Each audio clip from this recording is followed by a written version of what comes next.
perkembangan terkini topik-topik penelitian akuntansi bersama akuntansi di Indonesia Banjarmasin.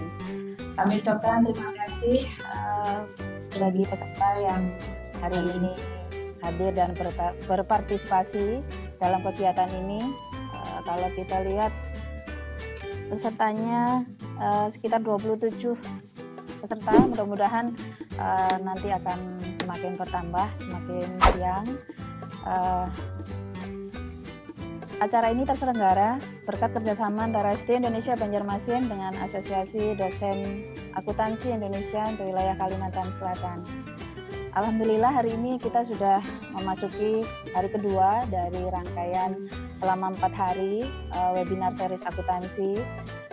Pada hari ini akan kita bahas secara tuntas tentang perkembangan riset pelaporan terintegrasi, keberlanjutan, dan corporate social responsibility, atau barangkali kita familiar atau sering kita dengar istilah sustainability report dan CSR reporting.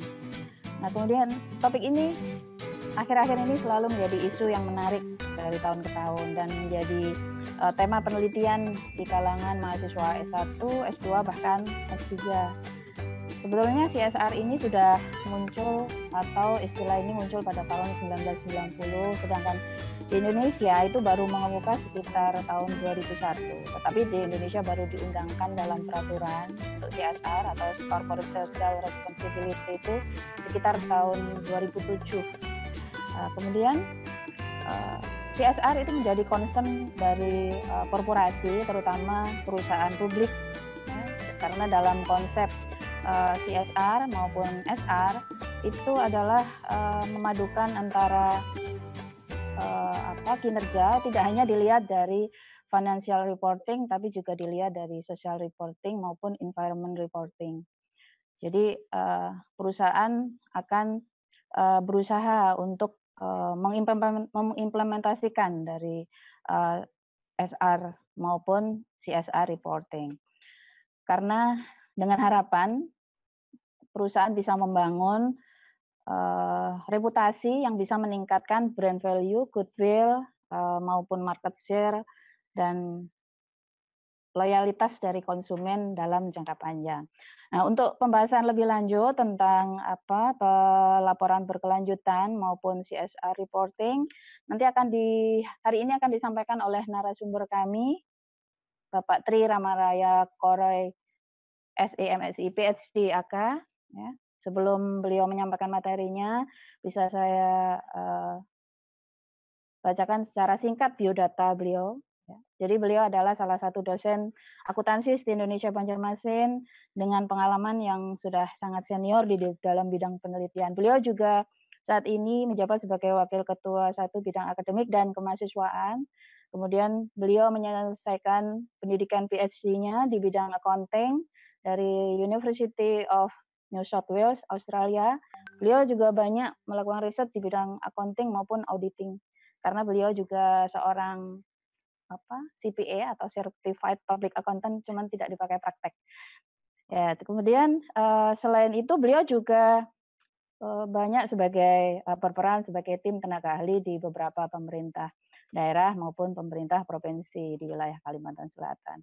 Baik, untuk selanjutnya, untuk mempersingkat waktu, kita simak paparan materi tentang perkembangan riset pelaporan terintegrasi, berkelanjutan, dan CSR. Silakan Pak Tri untuk menyampaikan materinya. Oke, terima kasih Bu Gemi, ya, Bu Dr. Gemi, yang hari ini sebagai moderator. Ya, selamat pagi Bapak Ibu, saudara sekalian dan para mahasiswa di Indonesia maupun masyarakat luas yang bergabung di acara kita di webinar pagi ini. Salam sejahtera saya ucapkan kepada Bapak Ibu sekalian dan saudara-saudara. Semoga hari yang cerah ini kita juga cerah, badan sehat, ya, walaupun keadaan pandemi seperti sekarang. Mudah-mudahan kita semua bisa menjaga kesehatan dengan baik. Oke, hari ini kita akan berbicara sedikit banyak tentang satu topik yang diberi pengantar oleh Ibu Gemi tadi mengenai yang lumayan relevan, ya, berkaitan dengan CSR. Kita sering mendengar tentang CSR dan perusahaan dituntut juga untuk memberikan pelaporan berkaitan dengan hal ini. Kenapa mesti akuntan dalam hal ini terlibat dalam hal ini? Kita akan coba pelajari di sini ya. Kenapa akuntan terlibat dalam hal berkaitan dengan CSR? Nah, itu merupakan concern yang utama melalui pembahasan hari ini. Ya. Karena kita menyasar ke topiknya, topik riset ya, jadi kita akan banyak juga membahas bagaimana riset yang sudah berjalan sejauh ini, ya, berkaitan dengan bagaimana perkembangan tersebut. Ya. Dalam hari ini kita coba saya paparkan dulu sekitar kurang lebih 1 jam mengenai hal ini dan berlanjut kalau misalnya ada diskusi atau komentar berkaitan dengan hal ini. Ya, saya harapkan bisa para partisipan bisa aktif mengajukan karena supaya diskusi ini bisa hidup dan saya pun bisa memberikan apa yang kira-kira diperlukan bagi para partisipan semua. Oke.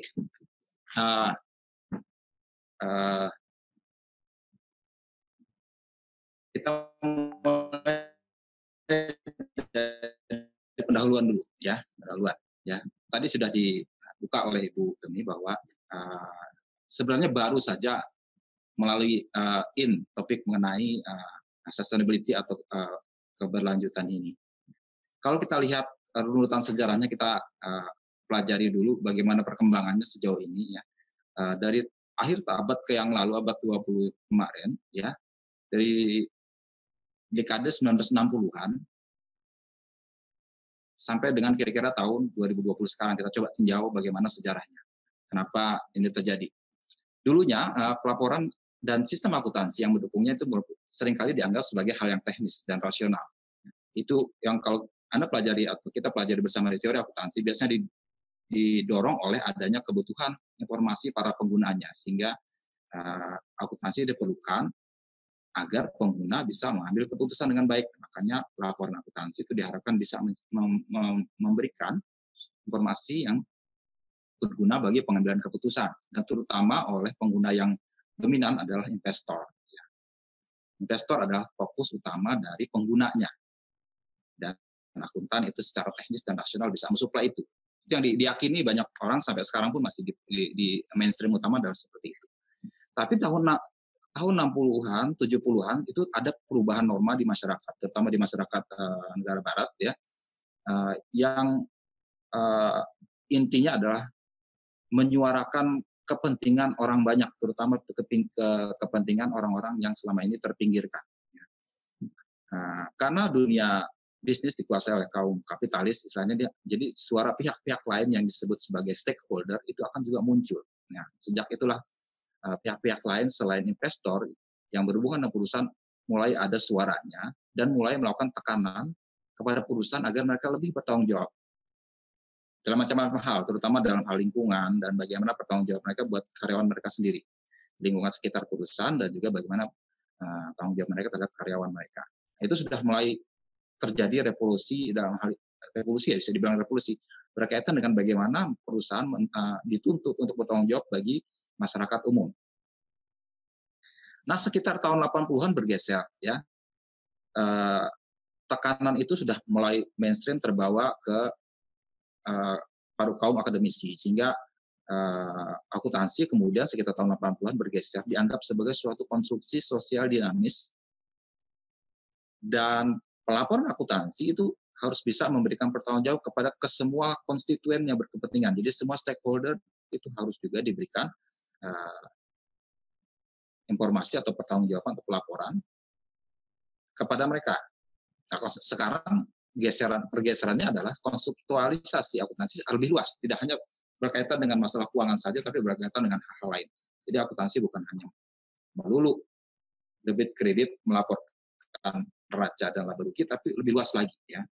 Tidak hanya berkaitan dengan laba, tapi apakah perusahaan bisa memberikan imbal balik yang kira-kira sesuai dengan lingkungannya dan manusia di sekitarnya. Nah, dari akhir tahun 80-an, 87 muncul JRI, lembaga-lembaga yang memfasilitasi adanya pergerakan semacam itu. Sehingga di akhir tahun 90-an dan memasuki tahun 2000 muncul pelaporan yang mencakup eh, tidak hanya keuangan, tapi juga mencakup triple bottom line. Orang bilang triple dalam artian bahwa ada menyangkut lingkungan, ada menyangkut sosial di samping ekonomi, dan juga ada tata kelola atau disingkat ESG, environmental, social, and governance. Jadi itu difasilitasi dengan adanya kebutuhan seperti itu. Bahkan itu bergeser sekarang sampai ke tahun 2000-an, 2010, kemudian sekarang kita masuk 2020, itu di banyak negara bahkan diwajibkan, ada regulasi mewajibkan adanya perusahaan harus melaporkan pelaporan lingkungan dan sosialnya kepada konstituen atau stakeholder. Jadi sekarang sudah melakukan kewajiban. Dan bahkan sekarang arahnya bukan hanya laporannya terpisah-pisah, nanti akan saya jelaskan juga, itu lama-lama menjadi satu, terintegrasi. Jadi pelaporan yang terintegrasi, reporting integration adalah sekarang new normal. New normal ini istilah lama ya. Maksudnya jadi normal, kebiasaan baru. Bahkan yang dianggap non-finansial sekarang dianggap sebagai bagian dari finansial karena adanya konektivitas antara masing-masing ukuran tersebut. Nah, ini yang harus disadari oleh akuntan. Ya. Jadi akuntan tidak hanya tadi berkaitan dengan keuangan, sekarang fokus mereka lebih luas. Dan itu mungkin menjadi fokus juga di lembaga pendidikan. Kami juga harus bisa menyiapkan berarti calon akuntan yang wawasannya pun luas, ya. Tidak hanya terkutas seperti kacamata kuda ngurusi debit kredit, tapi juga banyak hal yang mereka harus pertimbangkan, terutama untuk memberikan manfaat yang baik bagi lingkungan. Prinsip-prinsip yang ada di sistem akuntansi yang ada sekarang itu bisa digunakan, cuman objeknya sekarang bukan lagi masalah keuangan, tapi aspek-aspek lain. Dan itu terus terang masih merupakan tantangan sampai sekarang, ya. Tidak mudah menerjemahkan dalam praktek karena adanya kesulitan yang memang melekat pada laporan selain laporan yang keuangan, yang non keuangan itu tidak baku dan tidak terkuantifikasi, itu agak sulit. Nanti kita akan jelaskan kesulitan tersebut bagaimana ditinjau di praktek dan juga di teorinya. Yaitu latar belakang berkaitan dengan sejarah perkembangannya. Dan ini adalah perkembangan sejak tahun 90-an, ya, sejak adanya muncul, ya, di gambar tadi itu yang ini dari tahun 90-an sampai dengan sekarang itu telah ada perkembangan. Semakin banyak perusahaan yang memberikan laporan pertanggungjawaban atau responsibility kepada publik, ya. Itu cakupannya luas, maksudnya selain laporan keuangan mereka juga membuat laporan pertanggungjawaban yang bersifat keuangan, lingkungan dan sosial. Perkembangannya menggembirakan, ada grafik naik, ya. Untuk perusahaan N100 ini maksudnya perusahaan yang terbesar di negara yang disurvei, ya. Sedangkan N250 ada perusahaan terbesar secara global tidak memandang negaranya. Kita lihat di sini, dulunya hanya 12%, ya. Tapi sekarang hampir semua perusahaan, sekitar 72, bahkan 93% untuk perusahaan terbesar, 250 terbesar, itu sudah melaporkan pelaporan secara berkaitan dengan keberlanjutan atau sustainability. Dan tren ini terus-menerus meningkat nantinya, ya. Sehingga mungkin semua perusahaan 100% mungkin harus akan bersedia melakukan pelaporan seperti ini. Bagaimana dengan di Indonesia? Ya, di Indonesia juga sama trennya, walaupun tidak sebanyak di tingkat global. Trennya kita lihat seperti gambar ini naik, ya. Ini trennya naik terus, ya. Dulu di tahun 2006 kita agak terlambat mulainya di tahun 2006 baru hanya satu perusahaan yang melakukan itu. Sekarang boleh dikata hampir 100 perusahaan. Ya, hampir 100 perusahaan di tahun 2017 sudah 96 perusahaan. Walaupun ini masih kecil ya, 17% saja dari semua perusahaan yang membuat laporan keberlanjutan yang baku. Yang ini saya ambil dari data dari JRI yang sesuai dengan standar internasional yang hanya 96 perusahaan. Jadi berbeda dengan di banyak negara di Indonesia, walaupun trennya naik, tingkatnya masih rendah. Ya. Saya juga dulu pernah melakukan penelitian tentang meninjau bagaimana pelaporan sustainability ini di Indonesia dibanding dengan negara lain. Saya ambil waktu itu di Australia untuk sektor yang lumayan peka terhadap hal ini, yaitu sektor pertambangan. sama seperti ini trennya, kita masih agak trennya naik ya, dari tahun ke tahun naik, tapi tingkat disclosure atau tingkat pengungkapannya masih rendah. Dan ini merupakan concern bersama ya, bagi kita, mestinya harus banyak lagi ya, walaupun di tingkat praktek agak kesulitan. Banyak hal yang menyebabkan perusahaan tidak bisa membuatnya karena memang perlu sistem tersendiri untuk membuat pelaporan ini. Pelaporan ini tidak seperti sistem akuntansi yang memakai sistem yang sudah terbentuk ya, sudah terpola dan kebetulan harus dituntut karena pemrosesan transaksi. Ini harus secara sengaja dibuat sistemnya oleh perusahaan sehingga semua data-data berkaitan dengan itu bisa dikumpulkan dan kemudian bisa divalidasi dengan baik sehingga bisa dilaporkan. Memang kesulitan utama itu yang dihadapi banyak perusahaan sehingga tidak semua bisa melaporkan.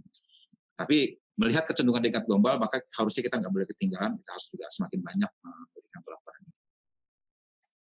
Dan kerangka yang sering digunakan, ya dulu kenapa dibuat kerangka? Ya karena dulu perusahaan bikin cara sendiri-sendiri, kan tidak ada standar baku seperti akuntansi keuangan. Ya untuk melaporkan berkaitan dengan keberlanjutan atau sustainability tidak ada patokan khusus dulunya. Perusahaan bikin sesukanya aja, ini berkaitan dengan lingkungan seperti ini, ya mirip seperti bikin laporan tapi tidak baku ya. Tapi dari tahun 80-an begitu tadi sejarahnya ada dorongan untuk melakukan penyeragaman, akhirnya muncul apa yang lembaga yang dinamakan Global Reporting Initiative (GRI). Ya, ini memberikan kerangka yang membuat standar semua pelaporan yang berkaitan dengan sustainability atau keberlanjutan. Nah, jadi sustainability reporting, pelaporan keberlanjutan itu adalah praktek yang melaporkan secara kepada umum mengenai dampak ekonomi, lingkungan, dan sosial. Jadi 3 ya, triple M, ekonomi, sosial, lingkungan, dan sosial. Ya, harus diingat itu ya, 3 hal yang harus dilaporkan oleh dalam laporan keberlanjutan. Dan dampaknya itu harus bisa dilaporkan baik positif maupun negatif. Dan ini menjadi acuan apakah membantu pencapaian pembangunan berkelanjutan, sustainability development. Jadi ada kerangka yang dituju yaitu Goal of Sustainable Development. Itu kebetulan oleh PBB, UN, United Nations sudah dibikin SDGs. Pernah dengar SDG ya? Sustainability Development Goals. Jadi banyak pembangunan di banyak negara diarahkan agar tujuan-tujuan goals ini bisa tercapai. Nanti akan saya terangkan. Nah, dengan membuat semacam kerangka standar ini, maka organisasi bisa mengidentifikasi apa saja hal-hal dampak signifikan tadi itu dalam hal ekonomi, lingkungan, dan sosial, dan mengungkapkannya, mendisclose-nya sesuai dengan standar yang sudah diakui secara global, globally accepted standard yang dihimpun oleh GRI.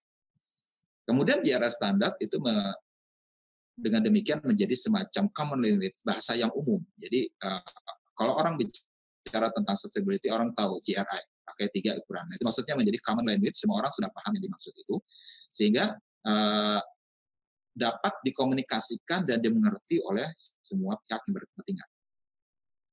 Dan standar ini juga dirancang untuk bisa meningkatkan keterbandingan secara global, comparability, dan juga kualitas yang baik secara global juga terhadap informasi mengenai impact atau dampak tersebut, sehingga dapat meningkatkan transparansi dan akuntabilitas organisasi. Jadi di semua organisasi, di semua negara, di semua jurisdiksi, semua sama standarnya berkaitan dengan ini. Jadi mudah kita membandingkannya. Jadi itu akan bagus sekali sehingga patokannya bisa sama.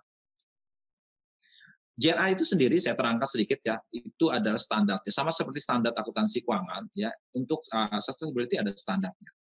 Standarnya ini disusun berdasarkan seperti juga banyak standar yang sudah Anda pelajari di standar akuntansi keuangan. Di sini ada standar umum dan ada standar khusus ya kan. Ini ada standar universal dan ada standar yang topik khusus berdasarkan tiga triple line tadi itu ya, ekonomi, lingkungan, dan sosial.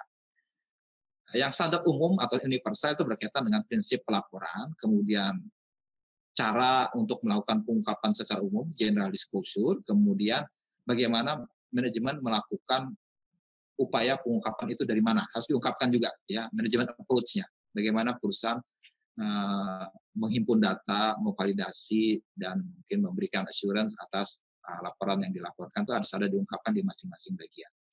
Dan ini adalah diagramnya disusun berdasarkan nomor JRX 101, 102, 200, 300, 400 berdasarkan jenisnya. Ya. 101 yang sifatnya prinsip umum, 102 untuk berkaitan dengan pelaporan yang sifatnya kontekstual, sifatnya umum, kemudian ada berkaitan dengan pendekatan manajemennya dan dibagi berdasarkan 3 bagian, ekonomi, lingkungan, dan sosial. Prinsipnya tadi ada prinsip yang menjadi dasar untuk melakukan pelaporan. Ya. Ada 2 jenis prinsip. Prinsip yang pertama itu prinsip yang menentukan isi dari laporannya. Kemudian ada prinsip menentukan kualitas dari laporan. Berkaitan dengan isi, itu ada prinsipnya. Pertama bahwa laporan yang ada itu harus menyajikan kinerja organisasi pelapor dalam konteks keberlanjutan yang lebih luas. Jadi konteks keberlanjutan, sustainability konteks.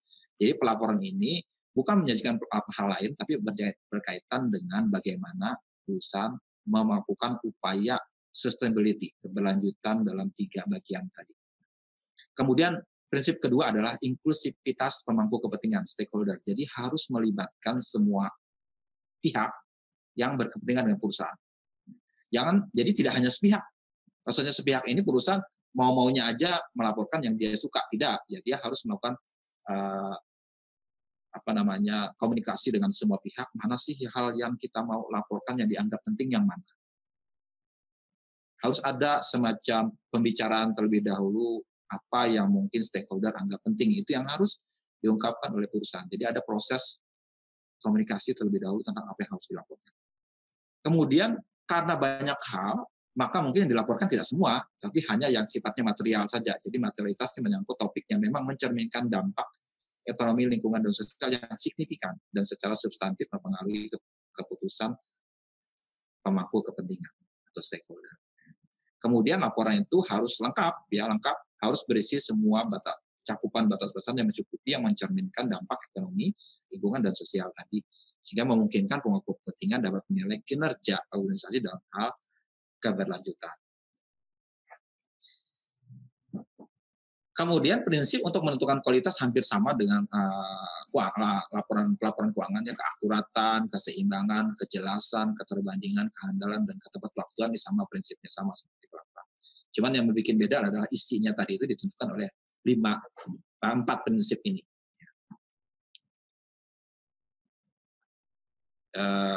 Bisa dimengerti ya bahwa konteksnya itu berbeda karena kita melaporkan sesuatu yang tidak hanya, kalau standar akuntansi keuangan kan itu sudah kita ngerti sama-sama. Semua harus mencapai laba mengukurnya seperti ini. Ada pendapatan, ada beban. Itu sudah disepakati sebagai generally accepted accounting principle oleh semua pihak berkepentingan dan difasilitasi dimediasi oleh Dewan Standar Akuntansi. Tapi dalam hal ini, dalam pelaporan berkelanjutan ini memang tidak ada lembaga khusus yang berlaku umum, tapi semua perusahaan harus bisa memformulasikan sendiri apa hal yang mau dia laporkan. Itu yang bedanya ya.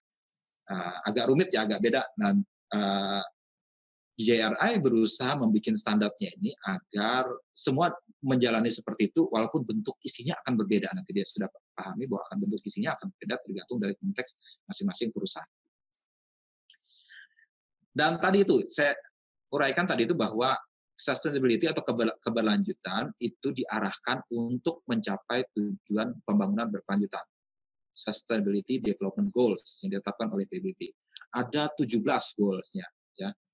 Berkaitan dengan tidak ada kemiskinan, tidak ada kelaparan, kesehatan yang baik, kemudian pendidikan berkualitas, kesetaraan gender, air bersih dan sanitasi, energi, pekerjaan yang layak dan pertumbuhan ekonomi, industri, inovasi dan infrastruktur, kemudian mengurangi kesenjangan, kota berkelanjutan, konsumsi, produksi yang bertanggung jawab, tindakan terhadap iklim, nah ini, kemudian ada juga menyangkut kehidupan di bawah air, kehidupan di darat, kemudian berkaitan dengan manusianya, perdamaian, keadilan institusi yang kuat, dan kemitraan untuk mencapai tujuan. Ya, semua, ya hampir semua aspek. Kenapa? Mungkin ada yang bertanya kenapa perusahaan kok ikut dalam tanda kutip disuruh juga mengurusi hal ini, ya.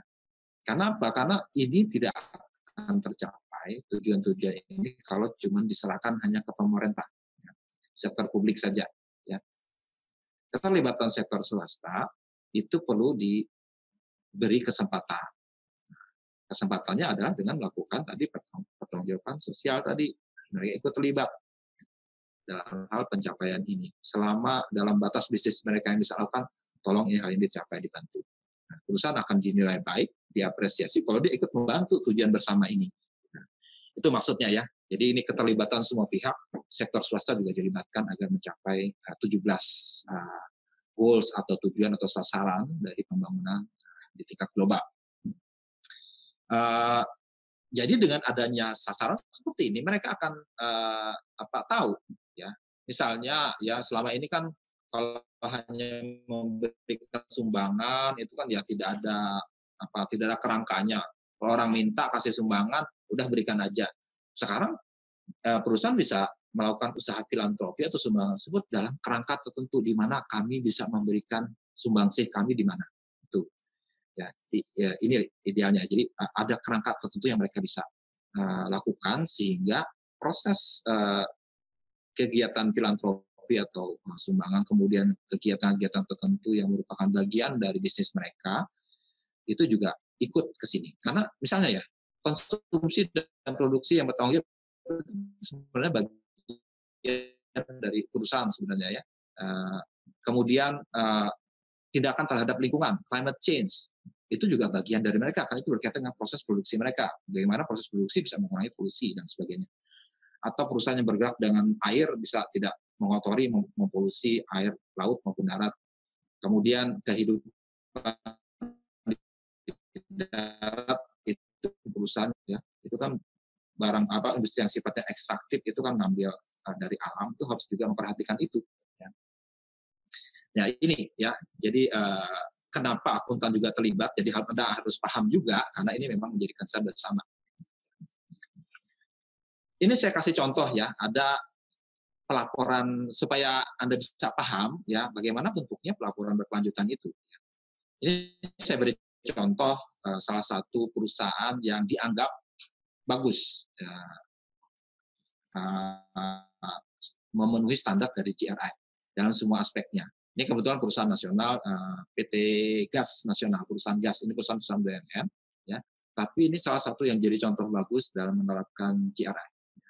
Dan memang harus diakui perusahaan BUMN itu karena perusahaan negara, mereka juga punya misi sosial, mereka harus melakukan CSR. Jadi contoh dari dunia swasta. Itu bahkan dititipi pesan dari zaman dulu juga BUMN harus ada upaya melakukan sustainability.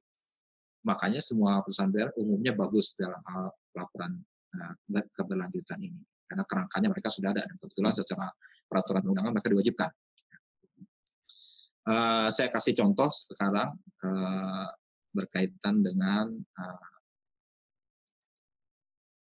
perusahaan gas tadi ya, gas.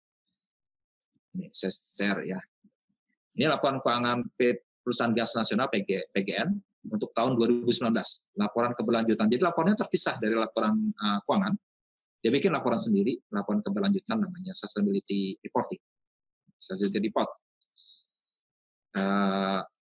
Bukunya hampir sama tebalnya berapa ini ya? 200 halaman. Ya, walaupun report yang laporkan biasanya sampai 800 hingga 200 halaman. Itu lumayan tebal ya. Jadi di sini mereka ungkapkan sesuai dengan standar dari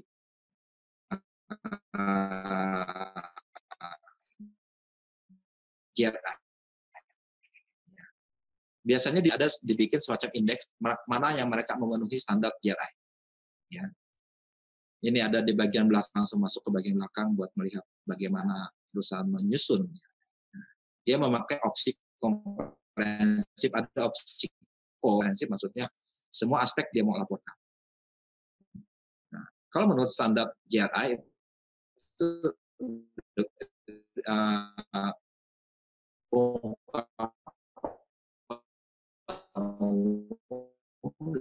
proses umum menyangkut profil organisasi, strategi, ya. Bagaimana mereka melakukannya diuraikan di sini. Kemudian praktik pelaporan seperti apa, ya termasuk juga mereka meminta ada assurance. Audit umumnya berkaitan dengan reasonable assurance, ya, assurance yang tingkat wajar, sedangkan yang tingkat lebih rendah biasanya pakai assurance, ya. Jadi memakai lembaga kantor akuntan atau lembaga sejenis yang memberikan assurance atau macam kriteria ditetapkan dalam melakukan pelaporan keberlanjutan ini. Kebetulan PGN ada, ya. Di perusahaan lain kadang-kadang tidak ada, ya. Di perusahaan Indonesia umumnya tidak banyak yang membuat laporan keberlanjutan, tidak banyak juga yang meminta jasa assurance untuk keberlanjutan ini. Kemudian ada topik spesifik untuk kinerja ekonomi, mereka uraikan di sini, ya. Ekonominya berkaitan dengan kinerja ekonomi, keberadaan pasar, dampak ekonomi tidak langsung, praktik pengadaan ini maksudnya pembelian barang dan jasa, anti korupsi, kemudian material itu bahan baku yang digunakan seperti apa, bagaimana mendapatkannya, kemudian energi, pengurangan konsumsi energi, pengurangan emisi dan sebagainya. Kemudian air, ya, air adalah aset bersama, bagaimana mereka mengelola air. Kemudian emisi berkaitan dengan gas buang dari proses produksi mereka. Kemudian limbah, cairan limbah, ya. Kemudian kepatuhan mereka terhadap peraturan lingkungan, kepegawaian, kesehatan, keselamatan kerja, pelatihan dan pendidikan, keberagaman dan kesetaraan, non-diskriminasi dan praktek-praktek keamanan, kesehatan, keselamatan pelanggan, kemudian pemasaran dan pelabelan. Nah, ini semua aspek berkaitan dengan baik ekonomi, lingkungan, dan sosial. Yang lingkungan sampai sini saja, yang kepala 1. Nah, kepala 3 ini 4 ini berkaitan dengan sosial. Bisa dibaca di sini, lumayan tebal, ya. Mereka menguraikan secara spesifik, dan tiap uraian mereka mencantumkan standar mana yang menurut GRI mereka patuhi atau mereka ikuti, ya. Saya kasih contoh misalnya, ya. Mereka selalu akan menulis di bagian situ mereka ikut yang mana. Nah, ini misalnya informasi produk ini sesuai dengan GRI nomor 417.1 berkaitan dengan standar yang ada. Ini yang standarnya mengharuskan seperti itu, menguraikan tentang informasi produk, mereka uraikan di sini. Walaupun terus terang yang diuraikan atau diterangkan, diungkapkan ini tidak terlalu baku, ya. Kadang-kadang ada yang banyak sekali menerangkan, ada yang cuma sekilas sedikit, ya. Tapi paling tidak adalah diungkapkan di situ, ya. Sebenarnya semakin banyak yang diungkapkan semakin baik, ya. Nah, itu. Ini contoh bagaimana menerapkan laporan keuangan di satu perusahaan. Kita lanjut ke topik selanjutnya.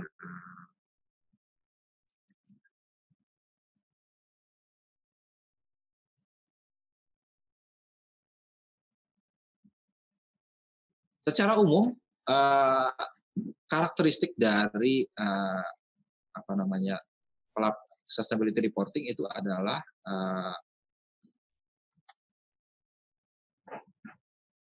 agak beda, ya. Pertama adalah sustainability atau keberlanjutan itu adalah suatu yang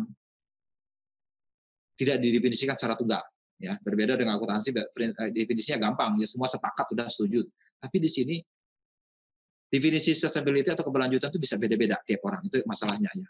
Nah, walaupun GRI berusaha mematok ini 3 harus ada komponen ini, ekonomi, sosial, dan lingkungan. Ya, teman orang macam-macam mendefinisikannya, dan kebetulan ya dibiarkan saja lah, karena ini memang sesuatu yang socially constructed, ya, yang muncul dari pikiran masyarakat yang tidak bisa dibatasi. Mungkin mereka bisa mendefinisikan sebagai berkaitan dengan masalah ekologis, bagaimana perusahaan bisa berhubungan dengan lingkungan, berkaitan dengan emansipatory, maksudnya potensi munculnya pemberdayaan pihak-pihak lain. Ya, kemudian ada juga bagian dari filsafat atau filosofi bisnisnya. Bisnis yang baik harus begini-begini, itu kan pencerminannya. Ya, itu bisa diartikan macam-macam, ya. Cuman supaya sepakat standarnya, JR sengaja bikin, sudahlah kita nggak asal merinci apa-apa. Yang penting 3 ini ada. Kalau 3 ini ada, dianggap Anda masuk sebagai dikualifikasikan sebagai sustainable. Kemudian indikator kedua, karakteristik kedua adalah indikator driven. Maksudnya apa? Karena ini bersifat kualitatif yang tidak seperti akuntansi ukurannya gampang dilihat, ya ini sesuatu yang tidak bisa diukur secara langsung dan harus ada indikatornya orang bisa sepakat. Nah, ini yang harus ditetapkan. Jadi makanya ada semacam indikator yang harusnya bisa diajukan sebagai cara untuk menunjuk metrik tertentu untuk masing-masing bagian. Indikator driven. Kemudian ada berbagai macam basis pengukuran. Ya, karena informasi yang disajikan kebanyakan kualitatif, ya. Jadi basis pengukuran bisa beda-beda. Yang saya bilang tadi, bagaimana melakukan keterlibatan dengan stakeholder. Mungkin yang satu orang, ya, yang satu perusahaan mungkin keterlibatannya tidak seintensif perusahaan lain mungkin, ya. Tapi itu tetap perlu diungkapkan. Terserah yang pembaca yang menilai seperti apa, tapi harus diungkapkan. Nah, indikatornya memang kurang begitu jelas dan pengukurannya bisa beda-beda. Ya. Dan biasanya supaya memudahkan dilengkapi dengan ukuran yang sifatnya kuantitatif dan juga yang naratif atau bentuk diagram. Kemudian dalam memberikan pelaporan sustainable ini terlibat semua disiplin, ya, interdisiplin, tidak hanya satu disiplin. Kalau kita laporan keuangan itu hanya satu disiplin, sana akuntan saja.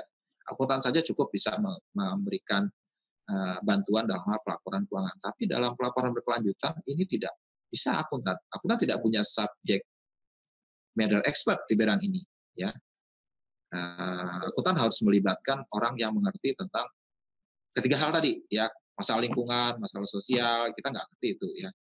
Akuntan hanya ngerti cara bagaimana informasi itu disajikan, dibuat akurat, dan bisa dijamin kehandalannya. Tentang objek dari yang dilaporkan kita tidak mengerti. Ya. Makanya dalam banyak kantor akuntan yang memberikan assurance itu dibikin semacam multidisciplinary team. Ya, tim yang terdiri dari akuntan, kemudian ahli lingkungan, insinyur, kemudian ahli berkaitan dengan masalah sosial, ketenaga kerjaan, masalah hukum, dan sebagainya terlibat dalam satu tim. Ya. Dan ini membuka praktek baru dalam dunia profesional akuntan. Akuntan sekarang tidak memegang posisi monopoli, tapi ada profesi yang lain yang harus mereka sering terlibat untuk memberikan jasa berkaitan dengan pelaporan sustainability ini. Ya. Disertasi dokter saya berkaitan dengan hal tersebut. Jadi bagaimana tim yang terdiri dari berbagai macam disiplin bisa bekerja sama. Ya. Nah, tapi fokus saya karena akuntannya, ya. Bagaimana akuntan bisa bekerja sama dengan engineer? Bagaimana akuntan bisa bekerja sama dengan social expert? Ya. Kebanyakan dari hasil intisarinya dari hasil disertasi dari saya adalah kemauan masing-masing pihak untuk belajar. Ya. Akuntan bisa belajar dari engineer bisa belajar dari akuntan ahli di bidang assurance expert, yang lain ahli di bidang subject matter expert. Ya, itu saling bertukar. Ada proses bertukar-menukar. Dan justru tukar-menukar pikiran itu, yang komunikasi insight itu bikin tim semacam itu jadi bagus. Ya. Perbedaan pendapat justru harus didorong. Nah, itu yang paradigma baru dalam praktek jasa profesional. Kemudian tadi akuntan itu tetap harus terlibat karena memang tergantung dari prinsip dan praktek akuntansi. Karena apa? Karena proses pelaporannya hampir sama dengan proses pelaporan akuntansi. Dikompilasi, disusun, kemudian diberikan assurance. Ya. Dan dia mengikuti pola seperti akuntansi. Makanya akuntan harus terlibat di sini karena dia akan jadi pengarahnya terhadap proses pelaporan ini.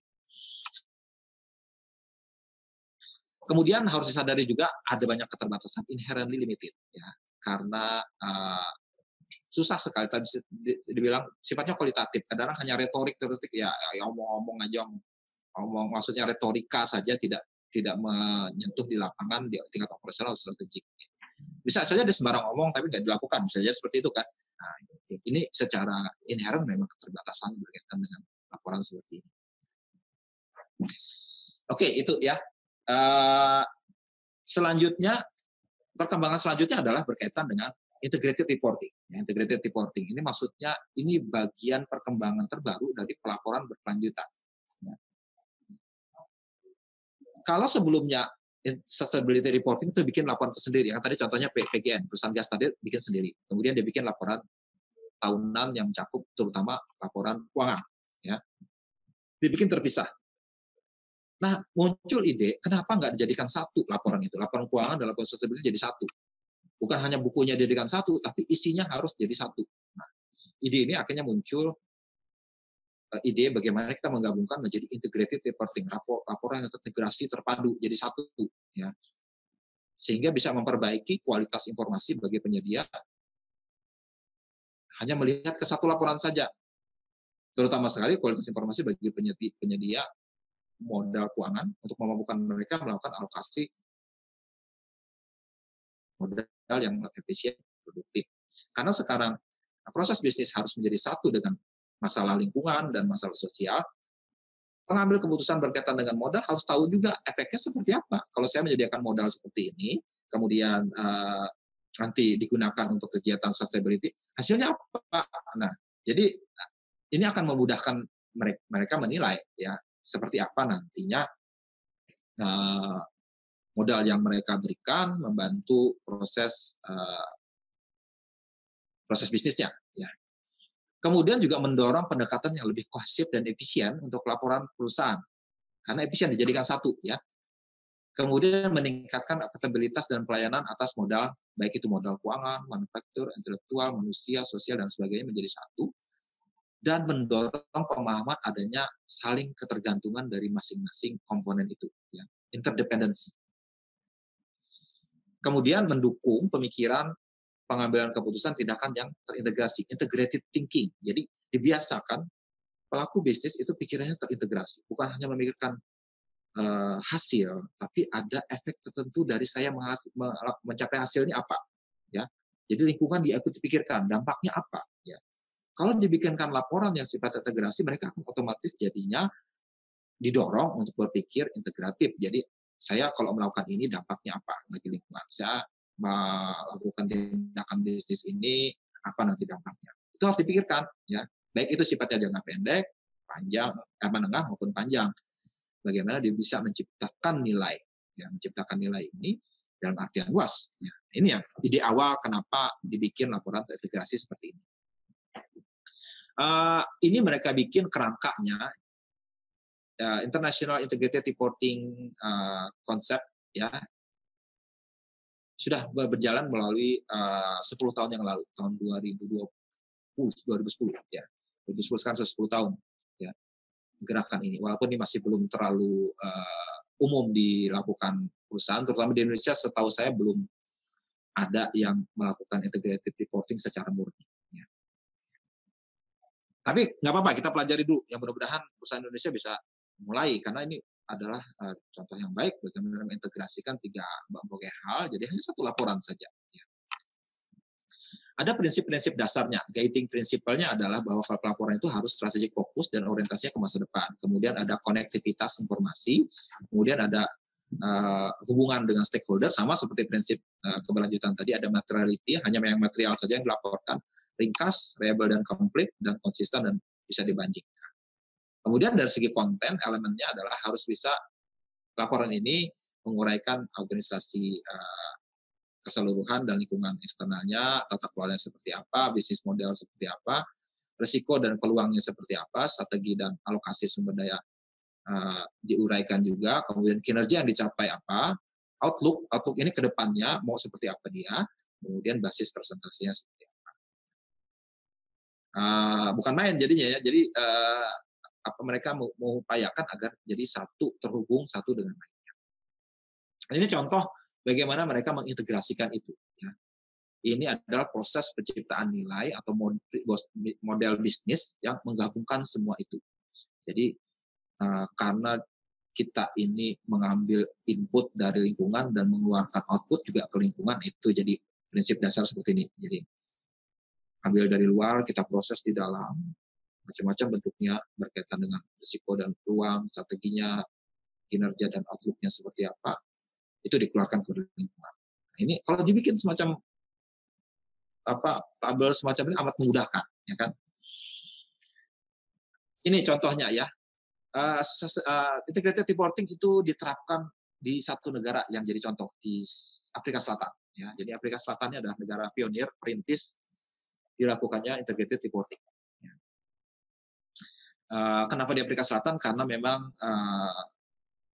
dunia bisnis mereka banyak berubah sejak pemerintahan mereka berganti dari rezim apartheid menjadi rezim yang lebih terbuka dan demokratis, dan mereka memberikan contoh bagaimana bisa menata bisnis dengan baik, mulai dari Afrika Selatan. Ya. Ini contoh di satu perusahaan di Afrika Selatan bikin semacam ini terlalu kecil. Memang tidak bisa dibikin satu lembar aja. Jadi ini inputnya seperti ini, dibawa dia masuk seperti ini, keluar seperti ini. Ini ada. Jadi dikasih tanda merah di hijau ini itu menunjukkan indikatornya, outcome-nya ini. Yang merah berarti kurang bagus, yang hijau sudah bagus, yang warna kelabu ini masih belum. Gitu. Ini contohnya bagaimana integrated reporting dilakukan, di best practice-nya. Banyak negara sudah mulai mengadopsi, menerapkan ini, sehingga memudahkan mereka membuat laporan yang terintegrasi. Tapi laporan terintegrasi ini punya masalah. Ya, masalahnya pertama adalah, karena tadi dibilang ya, penekanan dia adalah harus memberikan informasi bagi penyedia modal. Loh, kan kita juga punya komitmen terhadap sosial dan lingkungan, terus gimana membalance? Nah, ini masih menjadi perdebatan di sini ya.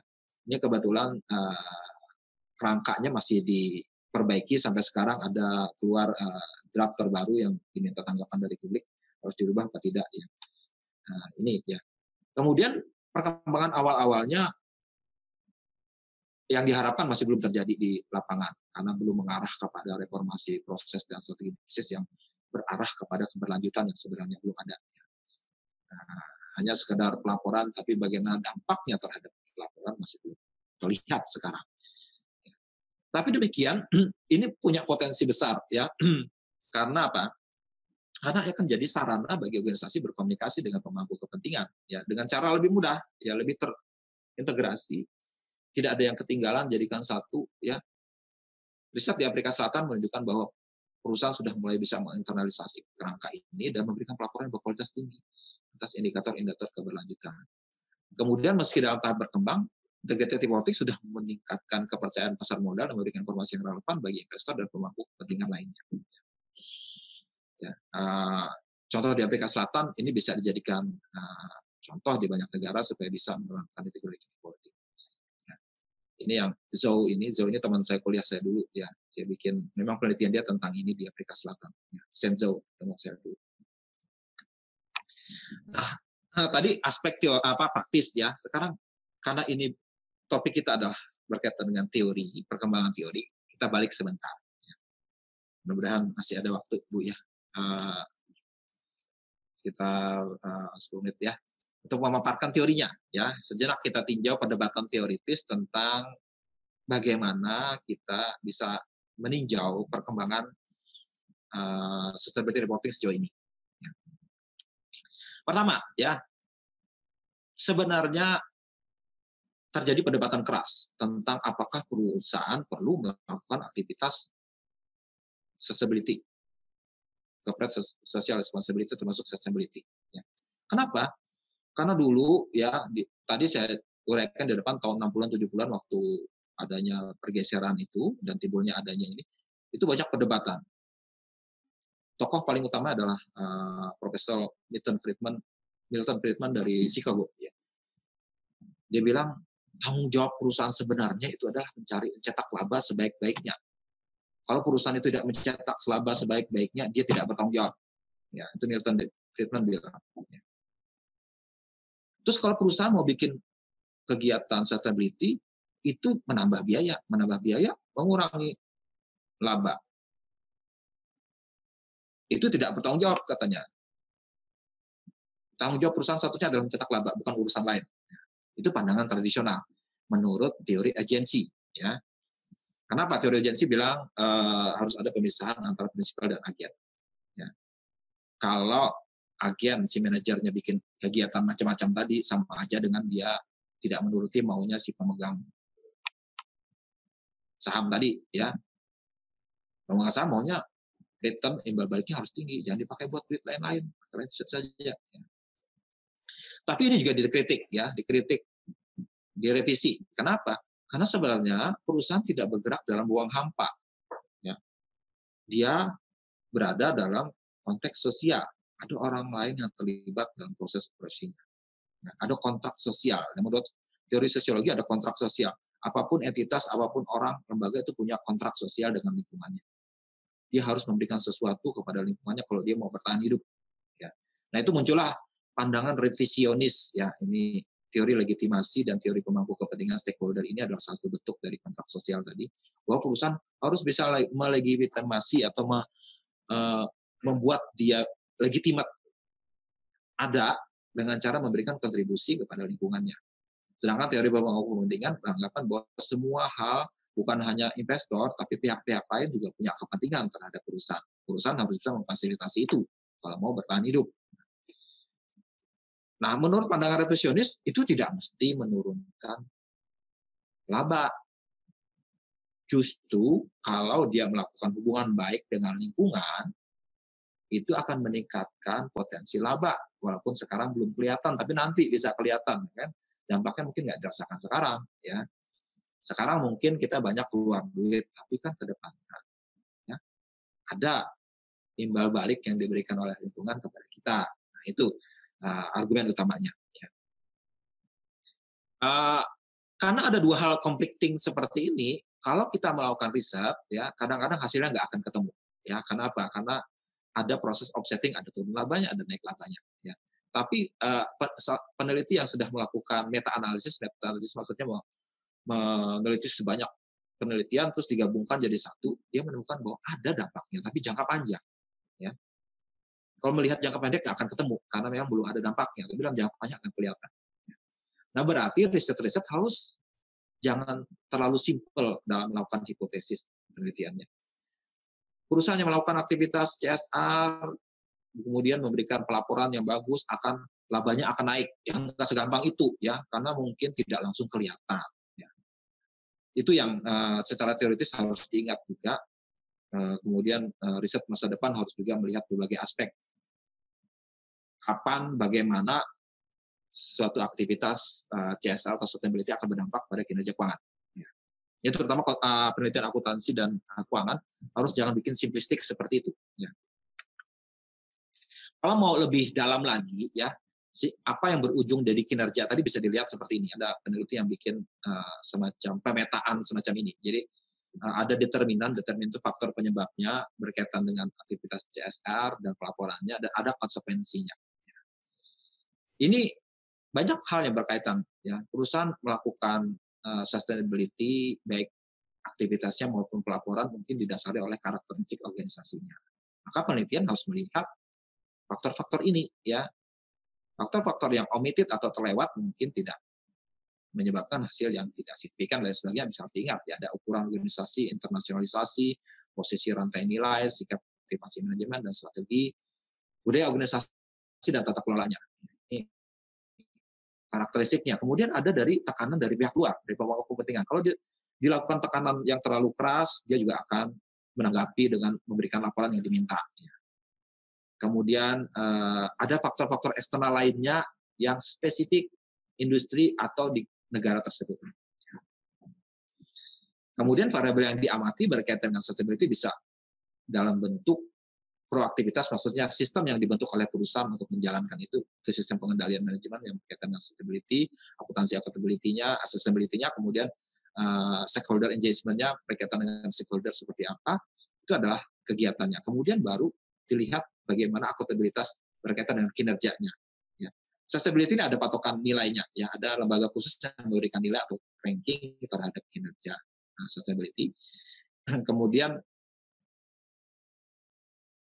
pelaporan, nah ini umumnya banyak di akuntansi bagaimana pelaporannya dilakukan, berapa banyak pelaporannya, levelnya seperti apa, itu tergantung dari hal-hal ini. Ya. Harus diingat bahwa penelitian ini di Indonesia akan mungkin tidak banyak signifikansinya. Kenapa?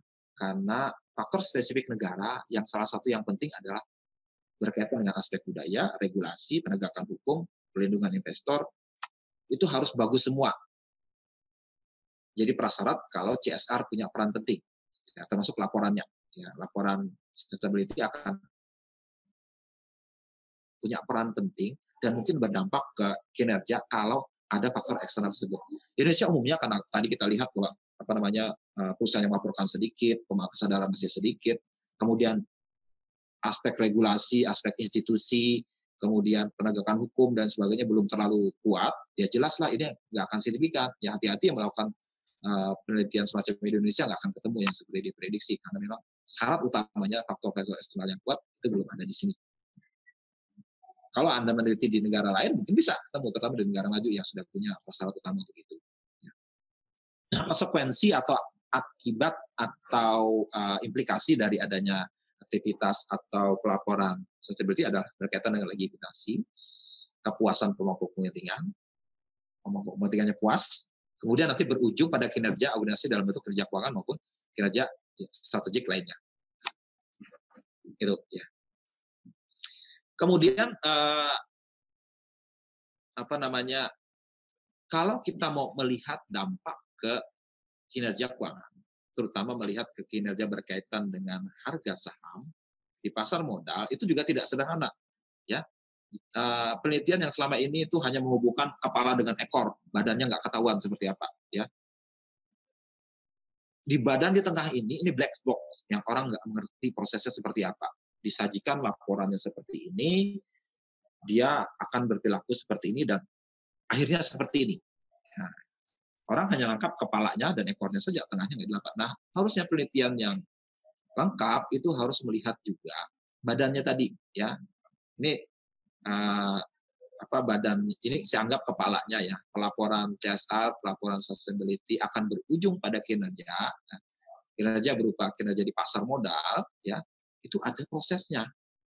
Pertama adalah si pengguna akan memproses informasi yang dia terima melalui pelaporan CSR ini. Langkahnya macam-macam. Ada proses akuisisi, evaluasi, dan pembobotan. Dan itu tergantung dari karakteristik orang bersangkutan. Karakteristik laporannya, karakteristik orang bersangkutan, dan bagaimana kedua hal itu digabung pada saat dia melakukan 3 hal ini. Setelah itu berujung pada perilaku orang tersebut. Nah, perilaku orang tersebut bukan merupakan akhir. Dia akan berinteraksi dalam pasar modal, terjadi penawaran permintaan, akan ketemu informasi pasar. Nah, ini yang harus dilihat, ya, satu-satu dilihat, ya, tidak bisa kita ini ke sini, lari ke situ, ya. Mungkin penelitian di masa depan akan mencoba merunut satu-satu tahapannya, apakah CSR memang berdampak pada nilai perusahaan yang lebih baik misalnya, ya, melewati tahapan-tahapan ini. Ya. Ini penelitian yang sifatnya detail seperti ini memang tidak bisa dilakukan dengan penelitian yang sifatnya archival atau pakai data sekunder. Ya, ini harus langsung ke orang investornya dengan penelitian yang sifatnya eksperimen atau penelitian yang sifatnya wawancara, ya, melihat sebenarnya mereka seperti apa memproses informasi sustainability ini sampai berujung pada keputusan mereka melakukan investasi, misalnya perusahaan yang bertanggung jawab, sustainable, responsible, ya. Di pasar modal itu ada banyak indeks harga saham yang mengkelompokkan saham berdasarkan indeks sustainability-nya. Ini perusahaan yang bagus sustainability-nya. Ya, banyak penelitian membandingkan yang perusahaan seperti ini dengan perusahaan yang lain, bagus nggak return-nya. Di banyak negara akan beda-beda hasilnya, saya bilang tadi tergantung dari konteksnya. Cuman kalau kita mau paham bagaimana terjadi seperti itu, harus diteliti dengan ini. Dan melihat ke proses di dalam keputusan masing-masing individu dan bagaimana individu berinteraksi dalam agregat pasar keseluruhan. Ya, itu ya, pas 1 jam saya menguraikan ini, ya. Saya ringkas sebentar, ya.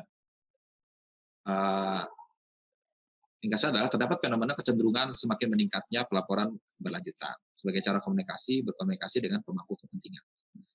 Kemudian pentingnya pelaporan ini dan upaya mengintegrasikannya itu merupakan arah pengembangan ke depan. Ini akan jadi tren ke depan, ya. Ini harus bisa diantisipasi akan nanti terjadi perubahan sehingga pelaporan akan menjadi pelaporan keberlanjutan akan menjadi new normal dan diintegrasikan dengan baik dengan laporan yang bersifat keuangan. Kemudian tadi diuraikan ada banyak kelemahan dalam proses ini, maka kelemahan ini harus jadi dasar atau motivasi untuk melakukan penelitian bagaimana kita melakukan perbaikan sehingga aspek-aspek keberlanjutannya akan bisa dijabarkan dan diimplementasikan dengan baik. Ya, apa saja kelemahan tadi? Ya, memang kelemahan tadi dalam beberapa hal karena tidak ada konsep. Ya, sekarang konsepnya coba dirapikan, diinikan sehingga bisa terpola, sehingga memudahkan perusahaan melakukan pelaporan. Nah, itu tugas utama untuk meneliti. Kemudian memahami proses yang saya bilang tadi, keputusan individu berkaitan dengan investor dan stakeholder lainnya mengambil keputusan menggunakan informasi sustainability. Ya, demikian dari saya presentasi saya. Mohon maaf bila ada kurang sana sini, dan mohon maaf juga kalau agak panjang dan membosankan. Maksud saya adalah supaya kita lebih mendalami topik ini. Ya. Topik ini tidak bisa diberikan secara ringkas dalam 15-30 menit, ya, karena aspeknya luas. Saya terangkan sesuai dengan format webinar ini adalah format panjang, lebih dalam, 1 jam presentasi, kemudian 1 jam jawab. Ya. Demikian presentasi dari saya terima kasih. Saya kembalikan ke moderator Ibu Dr. Gemi. Terima kasih. Terima kasih Pak Tri, sudah cukup sangat menarik sekali, sudah diuraikan panjang lebar, detail, lengkap, beserta contoh-contohnya tadi dari Sustainability Report punya PT Gas Negara ya. Jadi paling tidak di Indonesia itu ternyata sudah ada beberapa perusahaan yang mengacu pada pelaporan keberlanjutan yang mengacu pada GRI. Meskipun belum semuanya, memang kondisi di Indonesia kalau dilihat dari perkembangan itu sebetulnya kalau yang diceritakan atau yang diuraikan Pak Tri itu sudah mulai dari tahun 70-an sampai 2000, sedangkan di Indonesia itu baru mulai sekitar tahun 2001 tapi mengemuka, terus kemudian baru 2007 itu diatur dalam perundang-undangan. Tapi dalam implementasinya pun itu sampai sekarang untuk pelaporan CSR sendiri sebetulnya secara perundang-undangan, kalau kita lihat di Undang-Undang Nomor 40 tentang PT itu sudah wajib sebenarnya, tetapi dalam implementasinya itu belum artinya belum mandatori gitu. Jadi masih voluntary sehingga perusahaan sendiri tadi dikatakan juga bahwa di dalam pelaporan perusahaan yang go public itu kalau kita lihat itu belum semuanya mereka mencantumkan kegiatan CSR-nya gitu. Jadi mereka mencantumkan tuh hanya sekedar memenuhi kewajiban dan itu pun belum semuanya dari perusahaan yang publish. Tadi diuraikan juga oleh Pak Tri bahwa sampai dengan tahun 2015 itu baru sekitar 95 perusahaan yang menyampaikan pelaporan CSR dari sekitar 500 lebih perusahaan yang terdaftar di Bursa Efek gitu. Karena memang belum ada punishment atau pengawasan barangkali yang dilakukan secara optimal oleh pemerintah gitu. Kecuali dari pihak misalnya dari tiap-tiap sektor, misalnya yang saya pernah baca itu, misalnya di sektor pertambangan itu melalui Ditjen Minerba mereka sudah meng-cut duluan, misalnya mau menyusun RAB, rencana anggaran biaya, mereka harus menyampaikan dulu RAB untuk CSR-nya. Kalau misalnya mereka tidak mencantumkan di dalam RAB-nya untuk biaya CSR, maka mereka tidak diizinkan untuk memulai produksi. Nah, sekarang masih secara parsial seperti itu proses pengawasannya. Mungkin karena Ditjen Minerba berkaitan dengan pengelolaan dan pemanfaatan sumber daya alam, jadi mungkin mereka agak ketat gitu di dalam untuk mensyaratkan pelaporan untuk CSR bahwa mereka harus mengalokasikan dana untuk CSR-nya. Dan tadi sudah secara gamblang dikupas oleh narasumber kami tentang integrasi pelaporan yang terintegrasi, dan ini juga merupakan hal yang harus dipahami dan diketahui oleh akuntan ya. Jadi para sarjana akuntansi yang nanti akan berkecimpung di dalam pemeriksaan laporan atau mungkin berperan di dalam penyajian dari pelaporan yang terintegrasi, bahwa antara laporan keuangan, financial reporting itu juga harus diintegrasi dengan laporan yang berkaitan dengan lingkungan maupun sosial. Ya, jadi tadi untuk ringkasannya sudah diringkas oleh Pak Tri ya. Jadi poin-poin apa yang menjadi peluang-peluang untuk penelitian yang bisa dilakukan ya. Jadi untuk memang tadi ada dikatakan bahwa kalau mau meneliti tentang dampak CSR ini sifatnya harus penelitian jangka panjang. Jadi lebih akan terlihat hasilnya seperti itu. Jadi kalau penelitian yang jangka pendek itu agak sulit untuk mendeteksi apakah ada dampak atau tidak gitu. Ya, jadi sebelum kita menginjak ke sesi berikutnya yaitu sesi tanya jawab, alhamdulillah partisipannya sudah meningkat ya, hampir 50 ya. Sambil menyiapkan untuk sesi berikutnya, ini ada yang mau ditayangkan dulu oleh SD Indonesia Banjarmasin ya. Nanti kita akan kembali setelah yang akan lewat ya.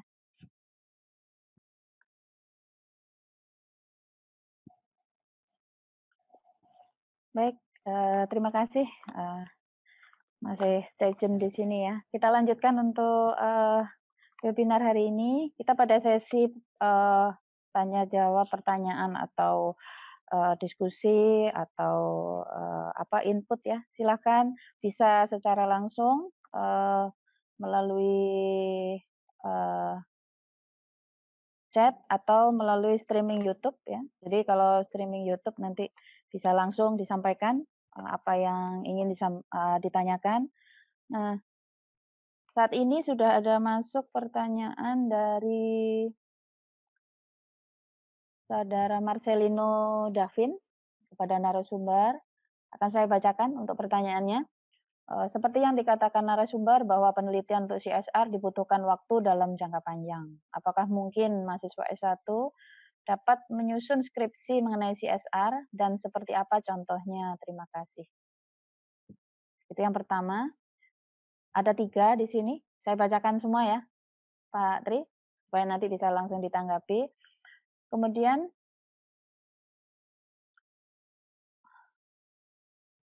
sementara 1 dulu Pak ini.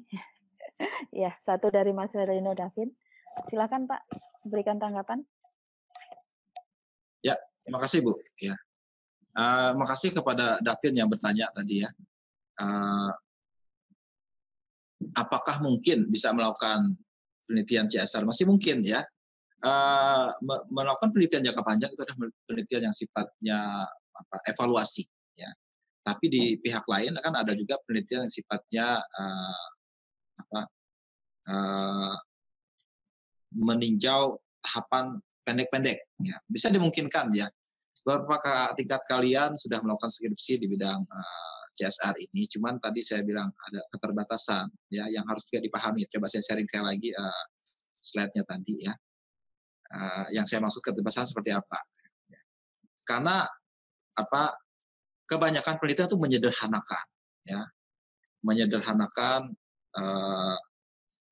permasalahan, ya, hanya melihat ke aspek CSR langsung ke dampak kinerjanya misalnya. Tapi nggak segampang itu, ada proses yang mungkin tidak tertangkap melalui penelitian seperti itu.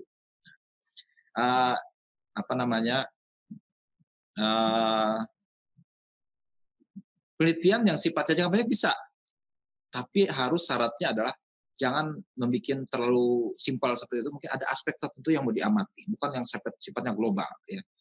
Misalnya ya, ada konteks khusus, misalnya perusahaan tertentu punya, ini yang saya bilang tadi itu ada yang meningkatkan, ada yang menurunkan biaya operasional. Ya. Nah, kalau kita punya data berkaitan dengan berapa biaya yang dikeluarkan sehubungan dengan aktivitas keberlanjutan atau CSR, itu bisa dihitung. Ya, bukan hanya melihat ke dampak disclosure-nya, tapi melihat berapa besarannya dana dikeluarkan misalnya. Bagaimana dampaknya ke kinerja pangan dalam jangka pendek. Ya. Jadi kalau mau jangka pendek, fokusnya jangka pendek. Jangka pendek kita tidak berharap bahwa ini akan berujung pada sesuatu yang positif nantinya, tapi mungkin jangka pendek kita mau lihat, kita menguji satu-satu ini bisa dilakukan secara jangka pendek. Tapi syaratnya jangan terlalu menggampangkan variabel yang diteliti, ya. Seperti itu, ya. Jadi misalnya tadi ya, kalau yang pernah saya bimbing mahasiswa itu dia mengukur berapa tingkat pengungkapan berdasarkan standar GRI.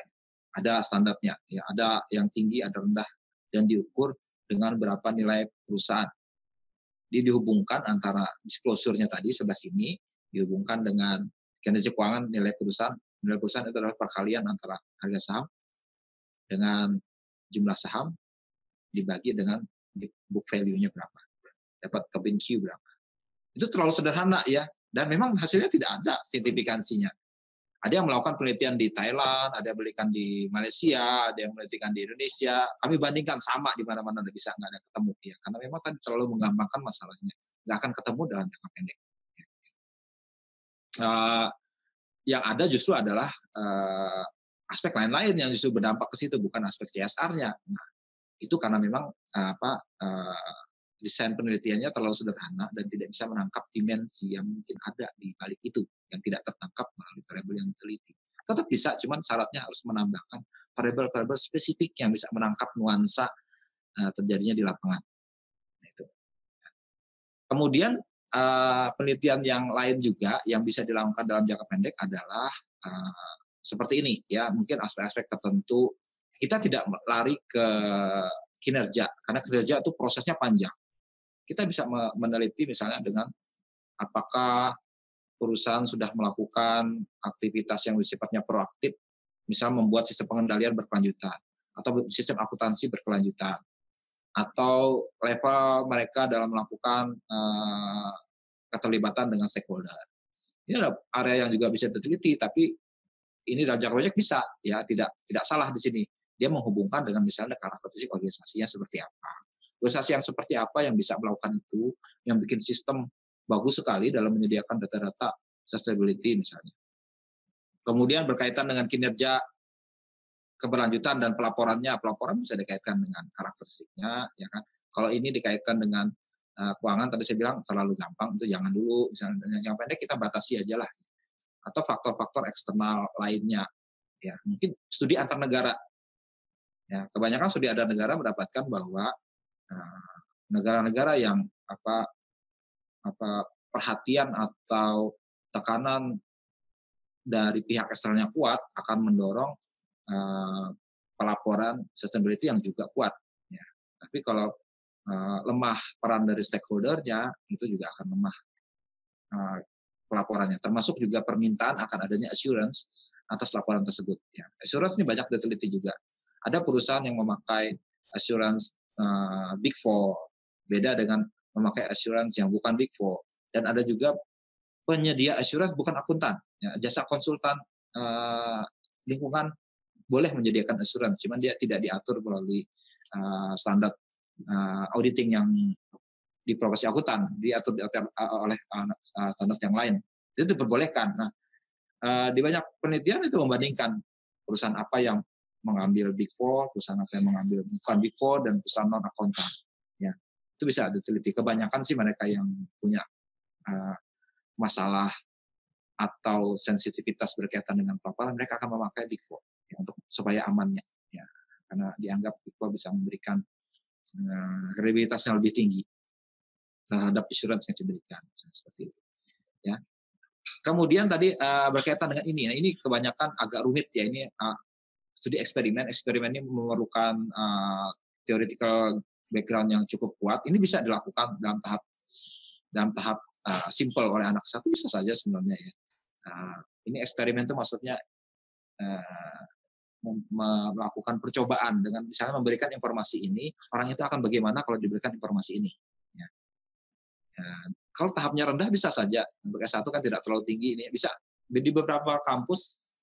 Saya lihat sudah ada beberapa mahasiswa yang mengambil studi eksperimen. Ya.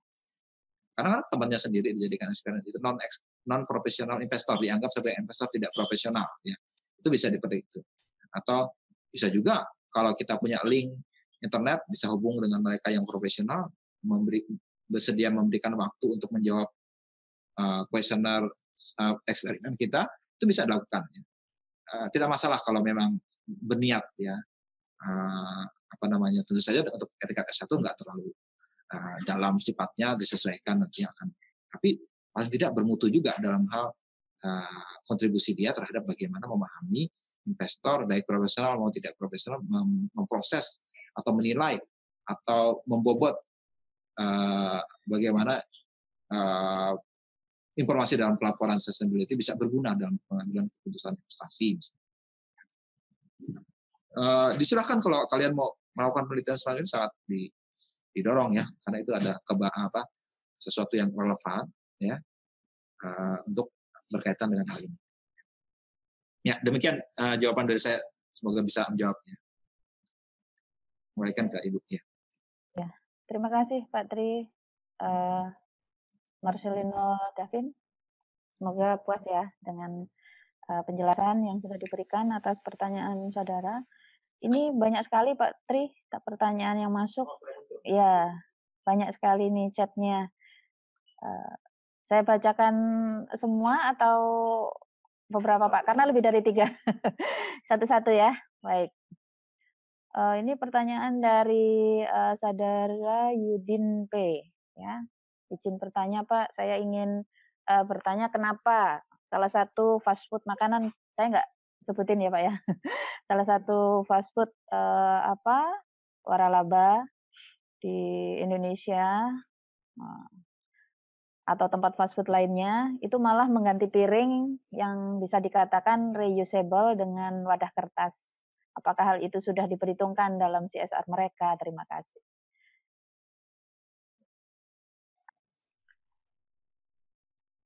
Oh, jadi maksudnya perusahaan fast food itu mengganti piring, tidak lagi pakai piring tapi pakai kertas gitu ya? Oke. Ya, dari aspek lingkungan kan mestinya perusahaan bisa berpikir ya, dampak lingkungannya kalau memakai kertas dengan mencuci piring bekas, ya piring yang sudah dicuci lagi. Memang kalau ditimbang-timbang ya, dampak lingkungannya akan lebih banyak yang ke kertas tadi, karena kertas itu kan hasil dari menebang pohon di hutan, dijadikan kertas, dipakai. Kalau cuma mencuci piring, kan piringnya cuma air yang terbuang, sabun cuma minimal aja bisa diserap sama alam mungkin. Ya,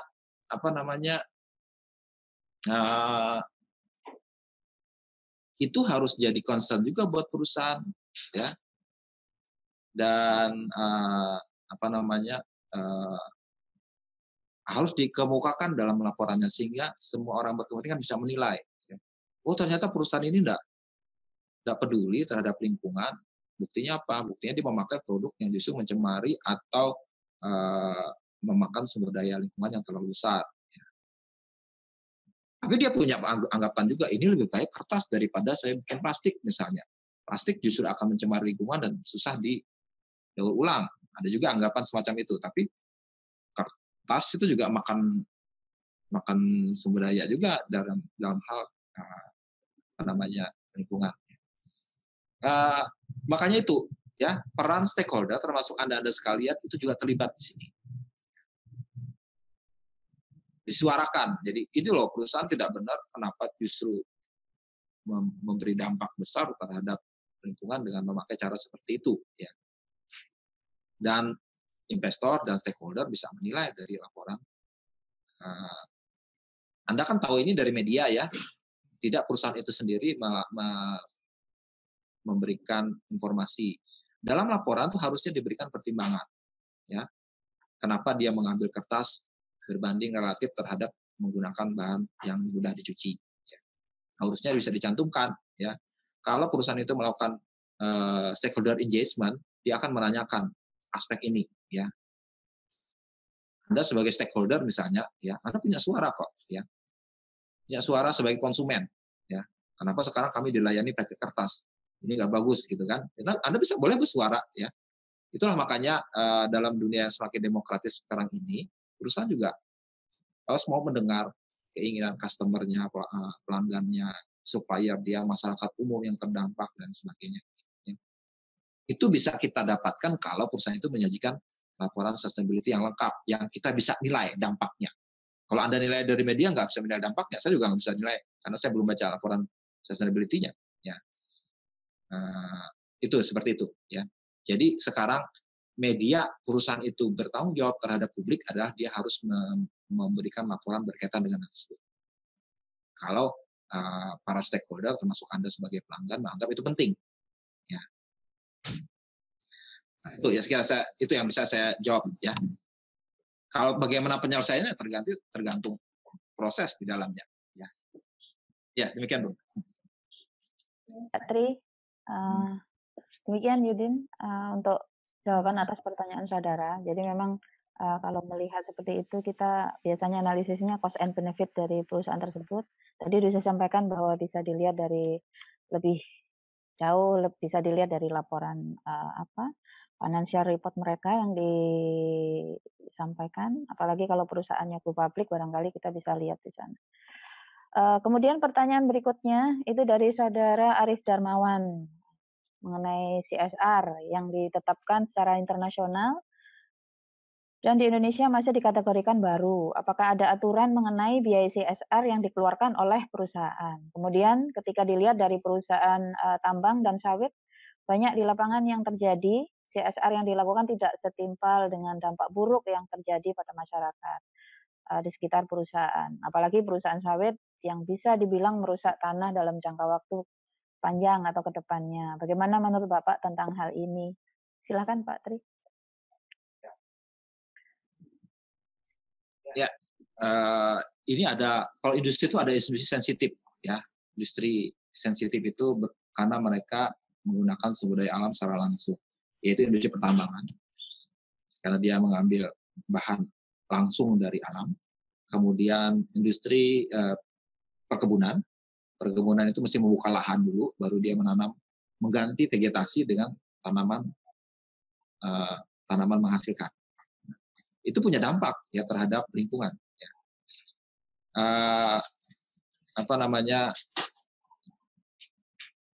Perusahaan harus bisa menjustifikasikan melalui laporan tentang sustainability-nya tentang keputusan dia membuka lahan tadi itu. Ya. Memang patut diakui perusahaan-perusahaan pertambangan yang ada, pertambangan dan perkebunan itu tidak banyak melaporkan kecuali yang sangat besar sekali. Ya. Sustainability reporting-nya, ya, laporannya. Dan Anda betul tadi memang ada dampak buruk yang mungkin tidak setimpal, benar ya, memang beberapa, cuman itu harus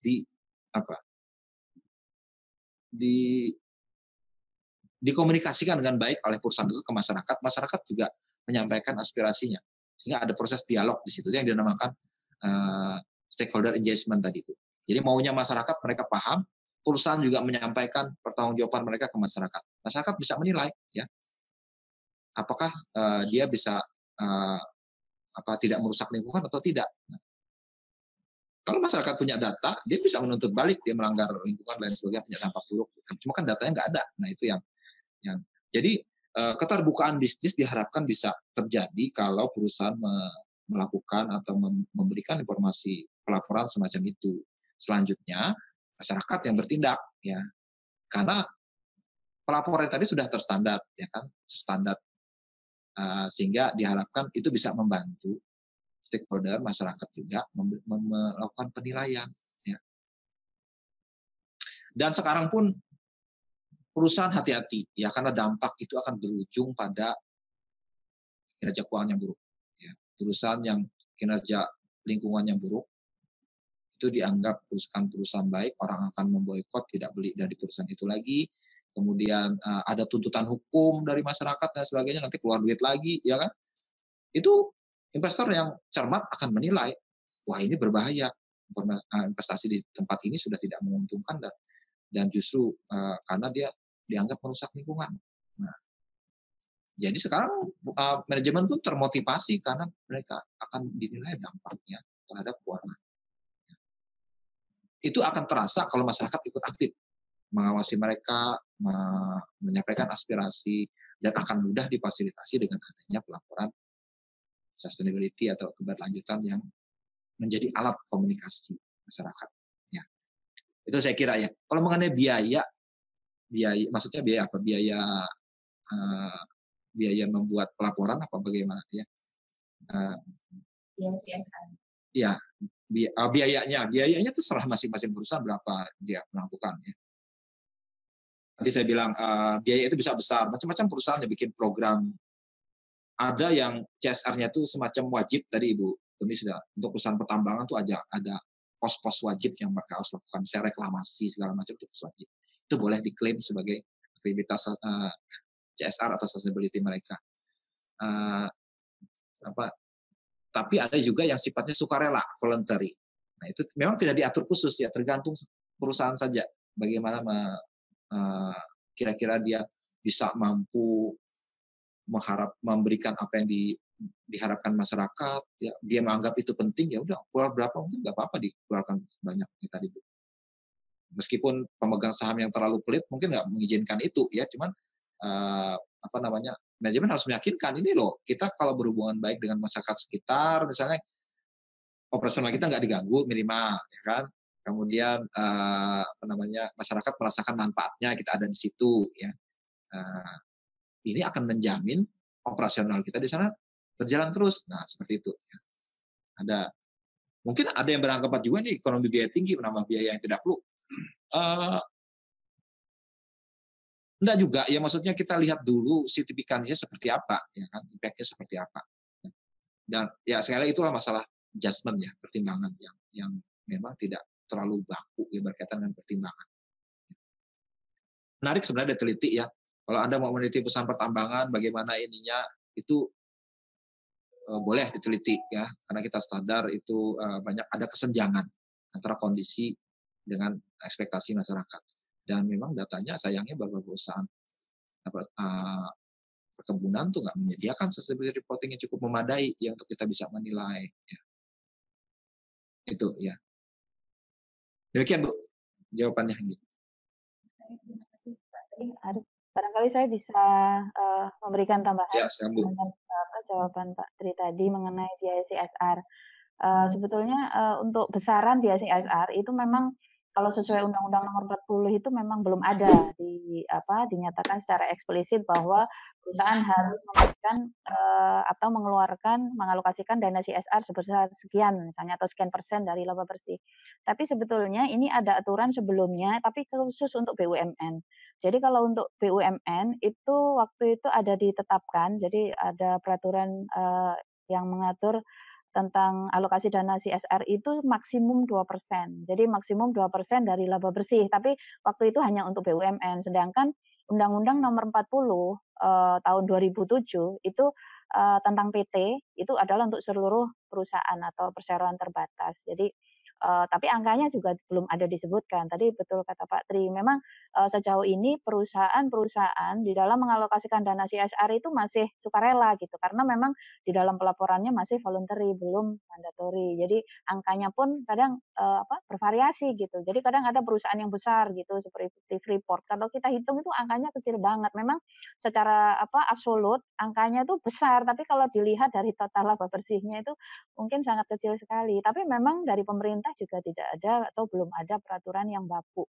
Sehingga pemerintah pun juga tidak melakukan pengawasan secara optimal. Yang penting mereka melaporkan itu sudah alhamdulillah gitu, sudah melaporkan, menyajikan. Dan itu pun pada kenyataannya belum semua perusahaan yang go public itu mencantumkan itu di dalam pelaporan keuangannya. Seandainya mereka mencantumkan, itu pun kadang secara samar gitu. Kadang samar tidak nyata-nyata disebutin biaya CSR-nya sekian dalam angka absolut. Kadang mereka menyebutkan dalam in kind gitu. In kind, misalnya dia memberikan dalam bentuk kegiatan sosial, atau mungkin bangun sarana prasarana, berapa jumlahnya gitu. Maksudnya jumlah unitnya gitu. Kadang tidak keluar angkanya gitu. Karena kebetulan saya tahun kemarin mengadakan penelitian tentang CSR dan saya ngambil biaya CSR-nya bukan pengungkapannya. Sehingga saya harus kalau kata orang Jawa tuh metani satu-satu dari seluruh perusahaan yang saya jadikan sampel itu mana yang mencantumkan biaya CSR-nya secara gamblang. Jadi kita harus mengambil satu-satu dari catatan atas laporan keuangan, kita lihati satu-satu gitu, mana biaya CSR-nya itu diselempitin di mana gitu. Kadang mereka seperti itu. Jadi tidak secara masing-masing itu disebutkan secara eksplisit jelas sehingga kita tinggal ambil gitu. Jadi kita harus melihat di catatan atas laporan keuangan atau di laporan keuangannya sendiri kadang ada yang secara eksplisit dinyatakan. Jadi kadang mereka bisa memberikan dalam in cash atau in kind, dalam prakteknya memang seperti itu. Jadi pada saat saya kemarin mereka konsiliasi perusahaan tambang di seluruh Indonesia itu, jadi perusahaan ada yang memberikan dalam bentuk in kind. Jadi mereka tidak memberikan in cash gitu. Dan itu memang hak mereka gitu. Jadi itu mungkin dibolehkan karena perusahaan tambang kan Ditjen Minerba mengizinkan hal seperti itu. Jadi memang betul tadi angkanya belum ada angka yang pasti diberikan misalnya sekian persen dari laba bersih, kecuali untuk BUMN waktu itu maksimum 2%. Itu aja sih yang mau saya tambahkan sebagai tambahan wacana untuk biaya CSR. Baik, ya boleh Pak. Betul Bu ya. Kalau di perusahaan BUMN itu namanya PKBL Bu ya, Program Kemitraan Bina Lingkungan. Ya, jadi CSR-nya dibikinkan sama pemerintah untuk program khusus. Program Kemitraan Bina Lingkungan. Jadi ada kemitraan di mana BUMN itu membina UMKM Bu ya, UMKM. Kemudian bina lingkungan itu berkaitan dengan filantropi sumbangan dia. Itu ada yang membangun masjid, membangun fasilitas umum di beberapa tempat tuh bina lingkungan. Kemudian yang kemitraan itu berkaitan dengan dia memberikan pinjaman bergulir. Itu biasanya diadministrasi oleh bagian khusus namanya bagian PKBL. Kemudian laporan keuangannya terpisah dari laporan keuangan induk perusahaan, walaupun nanti digabung, dikonsolidasi. Ya. Tapi ini memudahkan dalam aspek kita mencari biaya, Bu ya. Iya, betul. Nah, kalau perusahaan biasa itu kan digabung dengan biaya-biaya lainnya. Kalau di BUMN dia sudah terpisah tersendiri, ya. Walaupun ada komponen-komponen lainnya di luar PKBL, ya itu tidak banyak setahu saya. Karena saya pernah juga mengaudit perusahaan BUMN. Mereka mintanya terpisah, jadi pisah. Ini uangnya ini dari sini uangnya. Tujuannya adalah ini, pengeluarannya seperti ini. Ya, itu. Jadi amat memudahkan melakukan penilaian kalau di perusahaan semacam itu. Tapi di perusahaan swasta umumnya tidak tersendiri, digabung semua jadi satu. Contoh Ibu Gemi tadi bagus itu ya, tadi kebetulan tadi bisa menjawab pertanyaan David kalau nggak salah ya. Itu adalah salah satu jenis penelitian yang mencari bukan hanya kepalanya, tapi badannya, itu adalah biaya. Nah, biayanya ini yang diukur berapa besar ya. Nah, itu yang akan lebih refine, penelitian itu akan lebih banyak nuansanya kalau datanya itu bisa kita cari rinci, bukan data yang kasar, kepala sama ekornya gitu, tengah-tengahnya kita harus cari ya. Itu maksudnya ya. Penelitian jangka pendek sekalipun tadi menjawab pertanyaan bisa dilakukan, syaratnya ada data-data yang bisa menangkap nuansa yang tidak mensimplikasikan permasalahan di lapangan. Ya. Memang semakin berkaitan dengan biaya tadi, semakin kompleks laporan sustainability itu ongkosnya mahal ya. Terus terang itu juga yang menghambat beberapa perusahaan tidak mau bikin laporan sustainability itu berapa miliar bikinnya itu, karena mereka harus ya bikin sistem tersendiri untuk menyusun datanya, kemudian minta konsultan media untuk menyusun laporannya, kemudian membayar akuntan atau pihak assurance yang memberikan assurance atas laporannya itu, kemudian berhubungan dengan JRI di kantor pusat di Amsterdam sana untuk meminta pendapat dia dan sebagainya. Itu prosesnya tidak mudah. Ya. Makanya hanya perusahaan besar yang bisa melakukan itu. Ya, makanya kalau dilakukan penelitian, yang variabel yang saya pasti duga akan selalu signifikan adalah ukuran perusahaan. Perusahaan besar biasanya akan melakukan pengungkapan yang semakin bagus, ya, karena mereka punya sumber daya untuk itu, ya, karena memang tidak murah biayanya. Itu biasanya yang sifatnya korelasi sudah bisa kita duga, ya. Cuman kita mau cari aspek lain apalagi yang berkaitan dengan itu. Apakah perusahaan kecil bisa melakukan dengan baik hal ini? Ya. Karena JRI itu khusus juga menyasar ke perusahaan kecil UMKM juga. Padahal kita tahu untuk melakukan CSR tidak mudah. Perusahaan kecil saya nggak tahu seperti apa. Itu juga topik menarik untuk diteliti, bagaimana menerapkan sustainability untuk perusahaan kecil dan menengah UKM. Maka bisa dilakukan. Ya, itu. Ya, tambah dari saya, Bu. Makasih. Ya. Baik. Terima kasih Pak Tri. Saudara Arif Darmawan, mudah-mudahan puas dengan jawaban yang sudah diberikan atas pertanyaan saudara. Terima kasih untuk partisipasinya. Pertanyaan berikut dari Megarani, saudari Megarani Salindeho. Ya. Pertanyaannya, Pak Tri, jika memang CSR dianggap baik, mengapa pemerintah tidak mewajibkan saja? Terima kasih, Pak. Terima kasih ya pertanyaan dari Megarani. Tadi di slide ada saya tulis ya, ujungnya nanti diwajibkan juga ya. Tapi sekarang nggak bisa diwajibkan karena ongkosnya mungkin nggak semua perusahaan sanggup ya. Saya coba sharing dari slide-nya tadi mana ya? Mana slide saya tadi hilang. Apa? Tadi itu ya.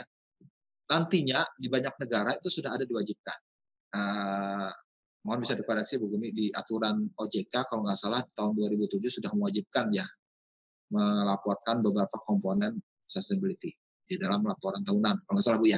2017 ya. Nah, itu sudah diwajibkan, beberapa komponen sudah harus diwajibkan, aktivitas corporate social responsibility harus diungkapkan dalam laporan tahunan. Ada bab khusus. Tata kelola juga ada diungkapkan di situ. Sudah sebagian diwajibkan.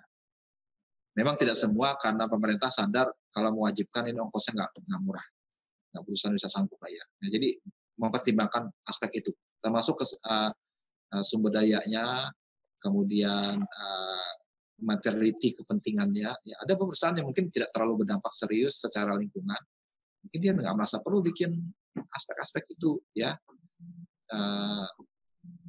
Tapi perusahaan-perusahaan lain wajib punya, ya makanya aturan khusus industri pertambangan, industri perkebunan itu lebih strict, lebih ketat dan lebih banyak aturannya mewajibkan mereka melaporkan itu. Ya. Jadi untuk tahap sekarang sukarela itu diperbolehkan ya karena kondisi belum memungkinkan. Nanti lama-lama filenya adalah diwajibkan. Ya. Diwajibkan ini walaupun wajibnya tidak semua aspek karena setiap perusahaan itu kondisinya beda, tapi harus ada mencakup elemen-elemen yang wajib dilaporkan. Jadi untuk sekarang itu. Ya. Oke, demikian jawaban saya. Baik, Nagarani Salindeho, itu tadi jawaban untuk pertanyaan Sadari. Berikutnya pertanyaan dari Sadari Ismiawati. Pertanyaannya terkait jika ada perusahaan yang berskala kecil, tapi mereka mengeksploitasi alam dan cenderung merusak, apakah mereka juga wajib mengeluarkan dana CSR? Itu Pak pertanyaannya. Ya. Perusahaan kecil ya, tadi saya bilang perusahaan kecil juga tidak terhindar dari melakukan melakukan pelaporan berkelanjutan ya. Di industri pertambangan itu wajib ya melakukan itu, walaupun perusahaannya skupnya kecil, diwajibkan. Tapi sayangnya regulasi di kita agak meleset ya Bu ya. Ada beberapa yang mungkin tidak punya tambang, tidak berizin dan sebagainya nggak melakukan itu. Nah, itu aspek pengawasan regulasi memang amat berperan di sini. Perusahaan kecil sekalipun harus tetap diwajibkan untuk melakukan itu bila dampak lingkungannya besar. Ya. Dan kebetulan ada aturan dari departemen atau lembaga teknis yang mengharuskan itu. Ya. Di tingkat pemerintah daerah juga ada. Ya. Mereka punya dinas lingkungan hidup yang memonitor bagaimana aktivitas usaha-usaha dalam berkaitan dengan lingkungan. Aspek teknis misalnya sanitasi, itu ada pengeluaran sertifikasi untuk produk-produk tertentu berkaitan dengan kesehatan sanitasi, itu dinas kesehatan. Ya. Itu sudah aspek pengawasannya ya. Cuman pelaporannya itu terus terang tadi itu belum bisa kita lakukan karena harus perusahaan tersebut atau itu harus mempunyai sumber daya yang mampu untuk melakukan pelaporan tersebut. Ya. Itu yang bisa saya jawab ya. Sekali lagi terbentur ke masalah sumber daya kalau kita mau mewajibkan, cuman departemen teknis yang mengatur ada yang mewajibkan. Cuman kalau berlaku semua itu tergantung situasi. Ya, terima kasih. Ya. Baik Pak Tri, mungkin saya bisa menambahkan sedikit untuk pertanyaan Ismiawati mengenai perusahaan kecil yang mengeksploitasi sumber daya alam di dalam usahanya. Jadi tadi sudah disebutkan oleh Pak Tri bahwa kalau untuk pertambangan itu ada kontrolnya adalah dari dinas biasanya. Jadi kalau untuk di daerah, biasanya di daerah kalau IUP, izin usaha pertambangan, itu mereka di bawah, sekarang izinnya kan dikeluarkan oleh pemerintah provinsi. Kalau dulu kan pemerintah kabupaten, sehingga banyak sekali IUP-IUP yang diberi izin yang kadang barangkali IUP itu belum memenuhi standar karena mereka kan harus menyelesaikan AMDAL, syarat AMDAL artinya sudah lolos dari sisi lingkungan dan lain sebagainya. Tetapi sekarang di dalam pelaksanaannya itu sebetulnya adalah fungsi kontrol dari Dinas ESDM. Jadi Dinas Energi Sumber Daya dan Mineral itu di setiap provinsi ada, sehingga pihak Dinas ESDM yang harus melakukan kontrol terhadap perusahaan-perusahaan tambang batu bara yang ada di daerah. Jadi jangan sampai, jadi berdasarkan realisasi ya, realitasnya itu, jadi saya mengalami sendiri pada saat kita mendatangi perusahaan, kemudian alamatnya yang terdaftar di Ditjen Minerba di Jakarta itu ada, tetapi begitu ke daerah itu ternyata sudah nggak ada lagi gitu. Dan pada saat kita nanya ke Dinas ESDM-nya nggak tahu gitu. Setahu kami alamatnya di situ gitu. Nah, itu kan berarti loss control gitu. Jadi itu hal-hal seperti itu sebenarnya yang akhirnya menjadikan tadi yang seharusnya menjadi tanggung jawab perusahaan akhirnya tidak dilaksanakan gitu. Kenapa? Sebetulnya kalau perusahaan itu terkontrol oleh dinas ESDM setempat, itu mereka kan wajib mengeluarkan dana pasca tambang dan dana reklamasi.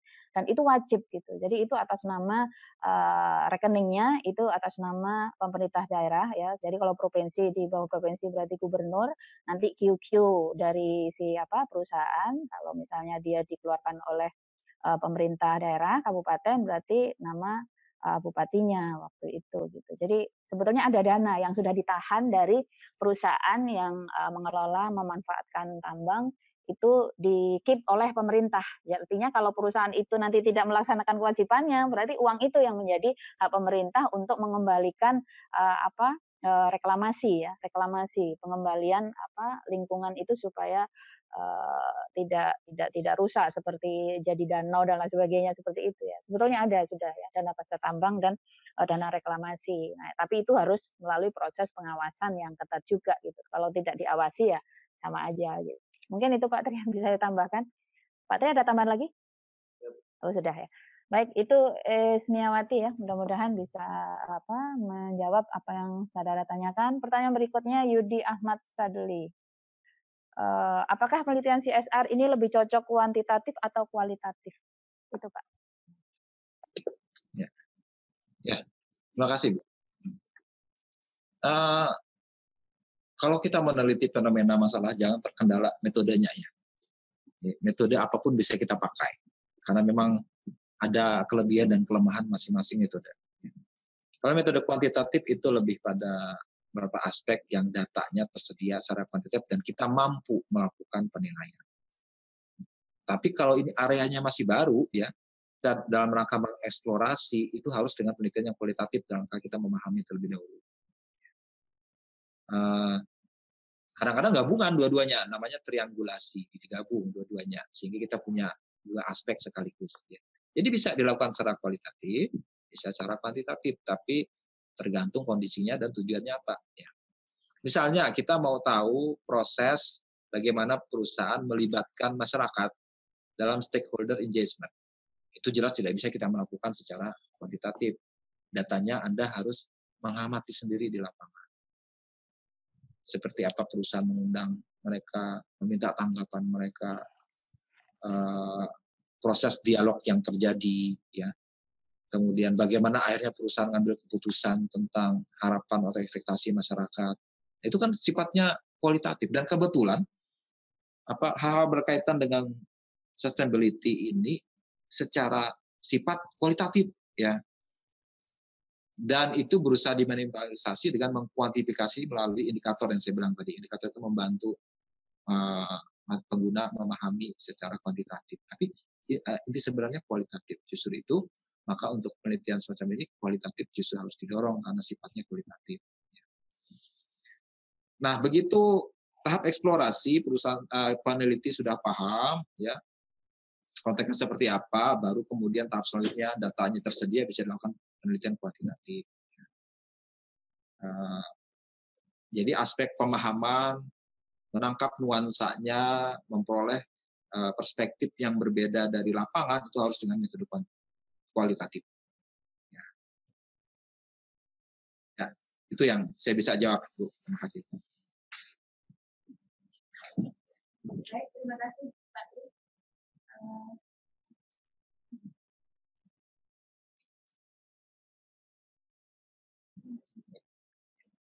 Oke, saya ambil alih, Ibu.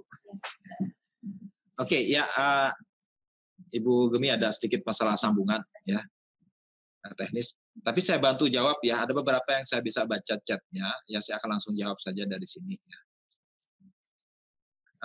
Ada pertanyaan dari Elizabeth Marcelin Leander nanya, kalau tujuan perusahaan itu memperoleh laba, apakah dengan menerapkan CSR tujuan dari perusahaan tersebut dapat terpenuhi? Nah itu yang tadi yang saya jawab tadi itu, yang ada dua perdebatan secara teoritis tadi ya.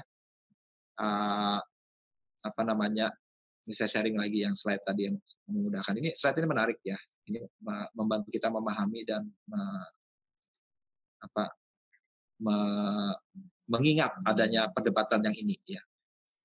Meningkatkan kegiatan CSR bisa menambah biaya dan menurunkan laba. Memang ya.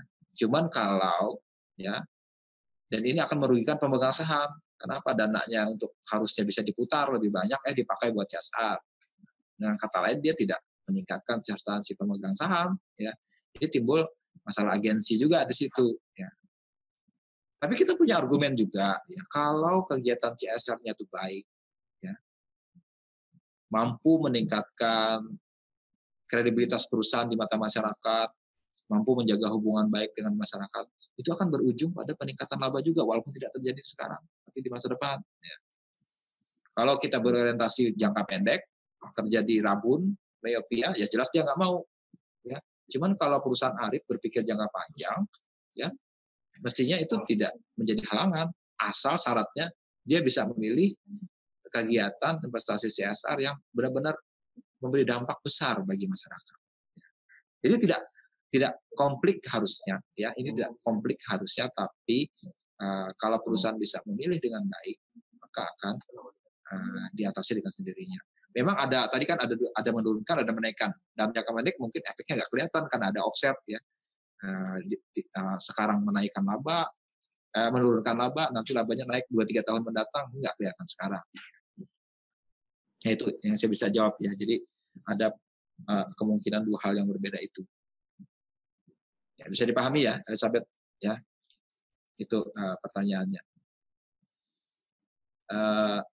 Demikian Bu Gemi, pertanyaan salah satu tadi saya jawab ya. Iya. Baik, terima kasih Pak untuk pertanyaan melalui chat, sepertinya sudah habis ya. Ini ada pertanyaan melalui streaming YouTube dari saudara Melani Yuliastina. Saya bacakan Pak pertanyaannya, bagaimana pandangan dengan pro dan kontra CSR dan pajak, apakah tidak menjadi double beban untuk perusahaan? Itu Pak pertanyaan. Bagaimana pandangan dengan pro dan kontra CSR dan pajak, apakah tidak menjadi double beban, double biaya bagi perusahaan? Biaya CSR dan pajak. Jadi artinya karena ada biaya, dalam sudut pandangnya penanya barangkali ada biaya, ada pajak, ada CSR. Oh, iya ya. Ya, sebenarnya ada apa namanya? Ada semacam apa? Nggak bisa dibilang trade off ya. Ada penelitian yang mengaitkan agresivitas pajak dengan aktivitas CSR. Ya.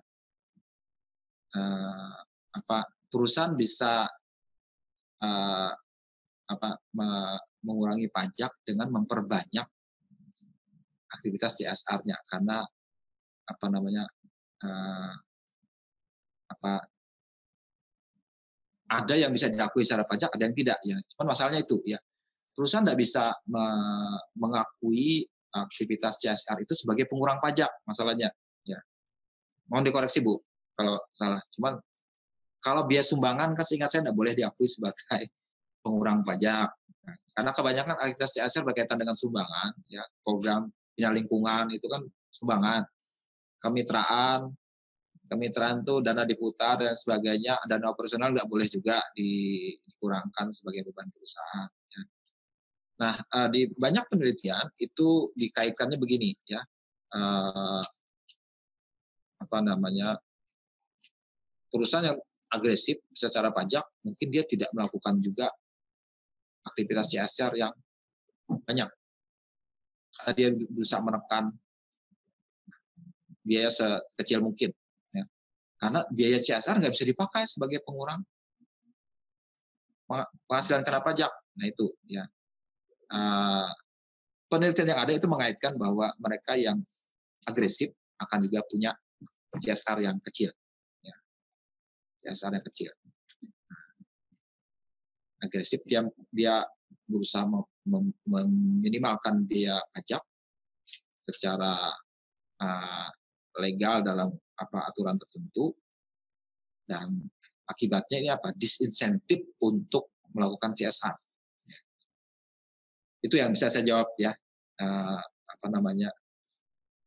berkaitan dengan hubungan antara CSR dengan pajak.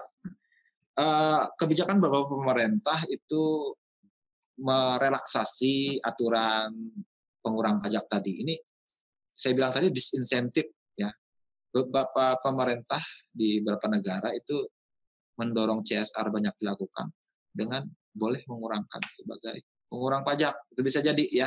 Itu kemauan pemerintah saja mengaturnya, karena mungkin pemerintah negara itu menganggap aktivitas CSR itu meringankan beban pemerintah karena sebagian public goods yang harus disediakan pemerintah sekarang ditanggung juga oleh swasta. Kenapa sekarang swasta nggak dapat keringanan? Nah itu yang nggak fairnya di situ, ya kan? Nah, di beberapa negara itu bisa dinegokan, dibuat aturan yang baku bahwa itu bisa dikurangkan sebagai pengurang pajak dengan kriteria-kriteria tertentu. Mungkin pengeluaran di bidang apa yang pemerintah mendorong masyarakat ikut turun kerja, itu akan dikurangkan sebagai pengurang pajak. Nah, itu. Jadi pemerintah harus benar-benar hati-hati ya. Kalau terlalu kaku menerapkan aturan tidak boleh dikurangi pajak, perusahaan nggak mau melakukan CSR. Ya, itu. Ya, demikian jawaban dari saya. Mungkin Ibu bisa menambahkan nanti. Saudara Melani ya. Jadi terkait dengan beban pajak dan terkait dengan CSR tadi sudah disebutkan oleh Pak Tri bahwa karena di dalam CSR itu banyak kegiatan filantropi atau sumbangan-sumbangan. Jadi dana-dana tersebut kalau di dalam aturan pajak, di dalam koreksi fiskal, mereka memang tidak mau mengakui itu sebagai beban.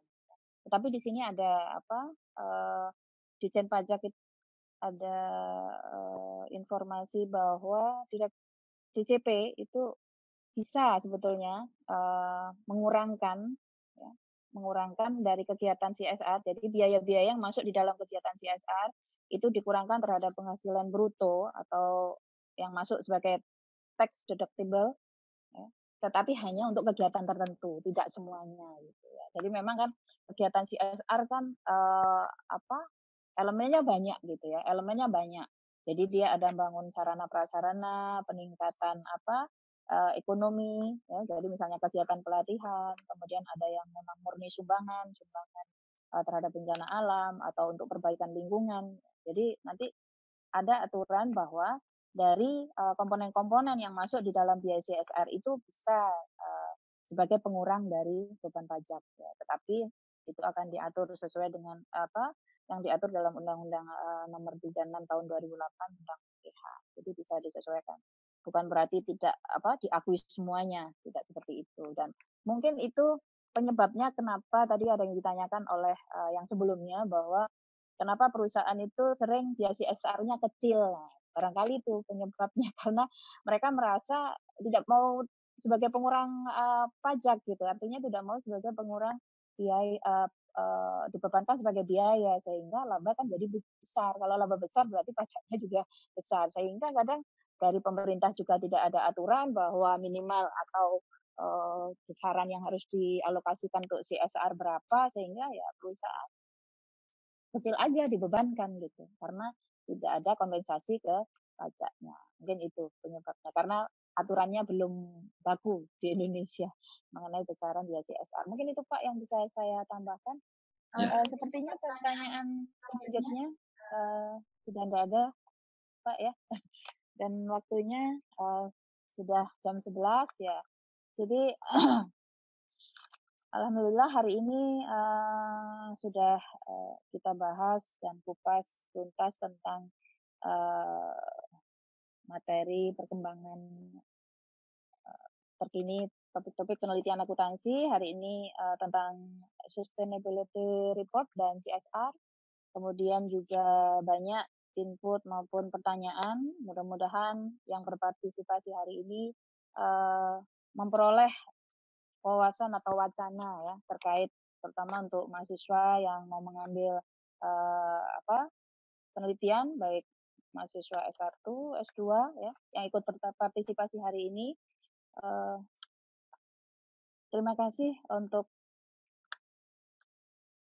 kehadiran partisipasi dari seluruh peserta. Mudah-mudahan apa yang kita lakukan hari ini memberikan manfaat berkah untuk kita semua. Akhir kata, terima kasih atas perhatiannya dan jangan lupa kegiatan ini masih berlanjut sampai dengan hari Kamis dan besok dilanjutkan dengan perkembangan riset di bidang perpajakan yang akan dibawakan oleh Bapak Dr. Saiful Anwar Samdan. Kami tunggu hadirannya dan partisipasinya besok. Terima kasih Pak Tri sebagai narasumber hari ini. Assalamualaikum warahmatullahi wabarakatuh. Selamat siang semuanya.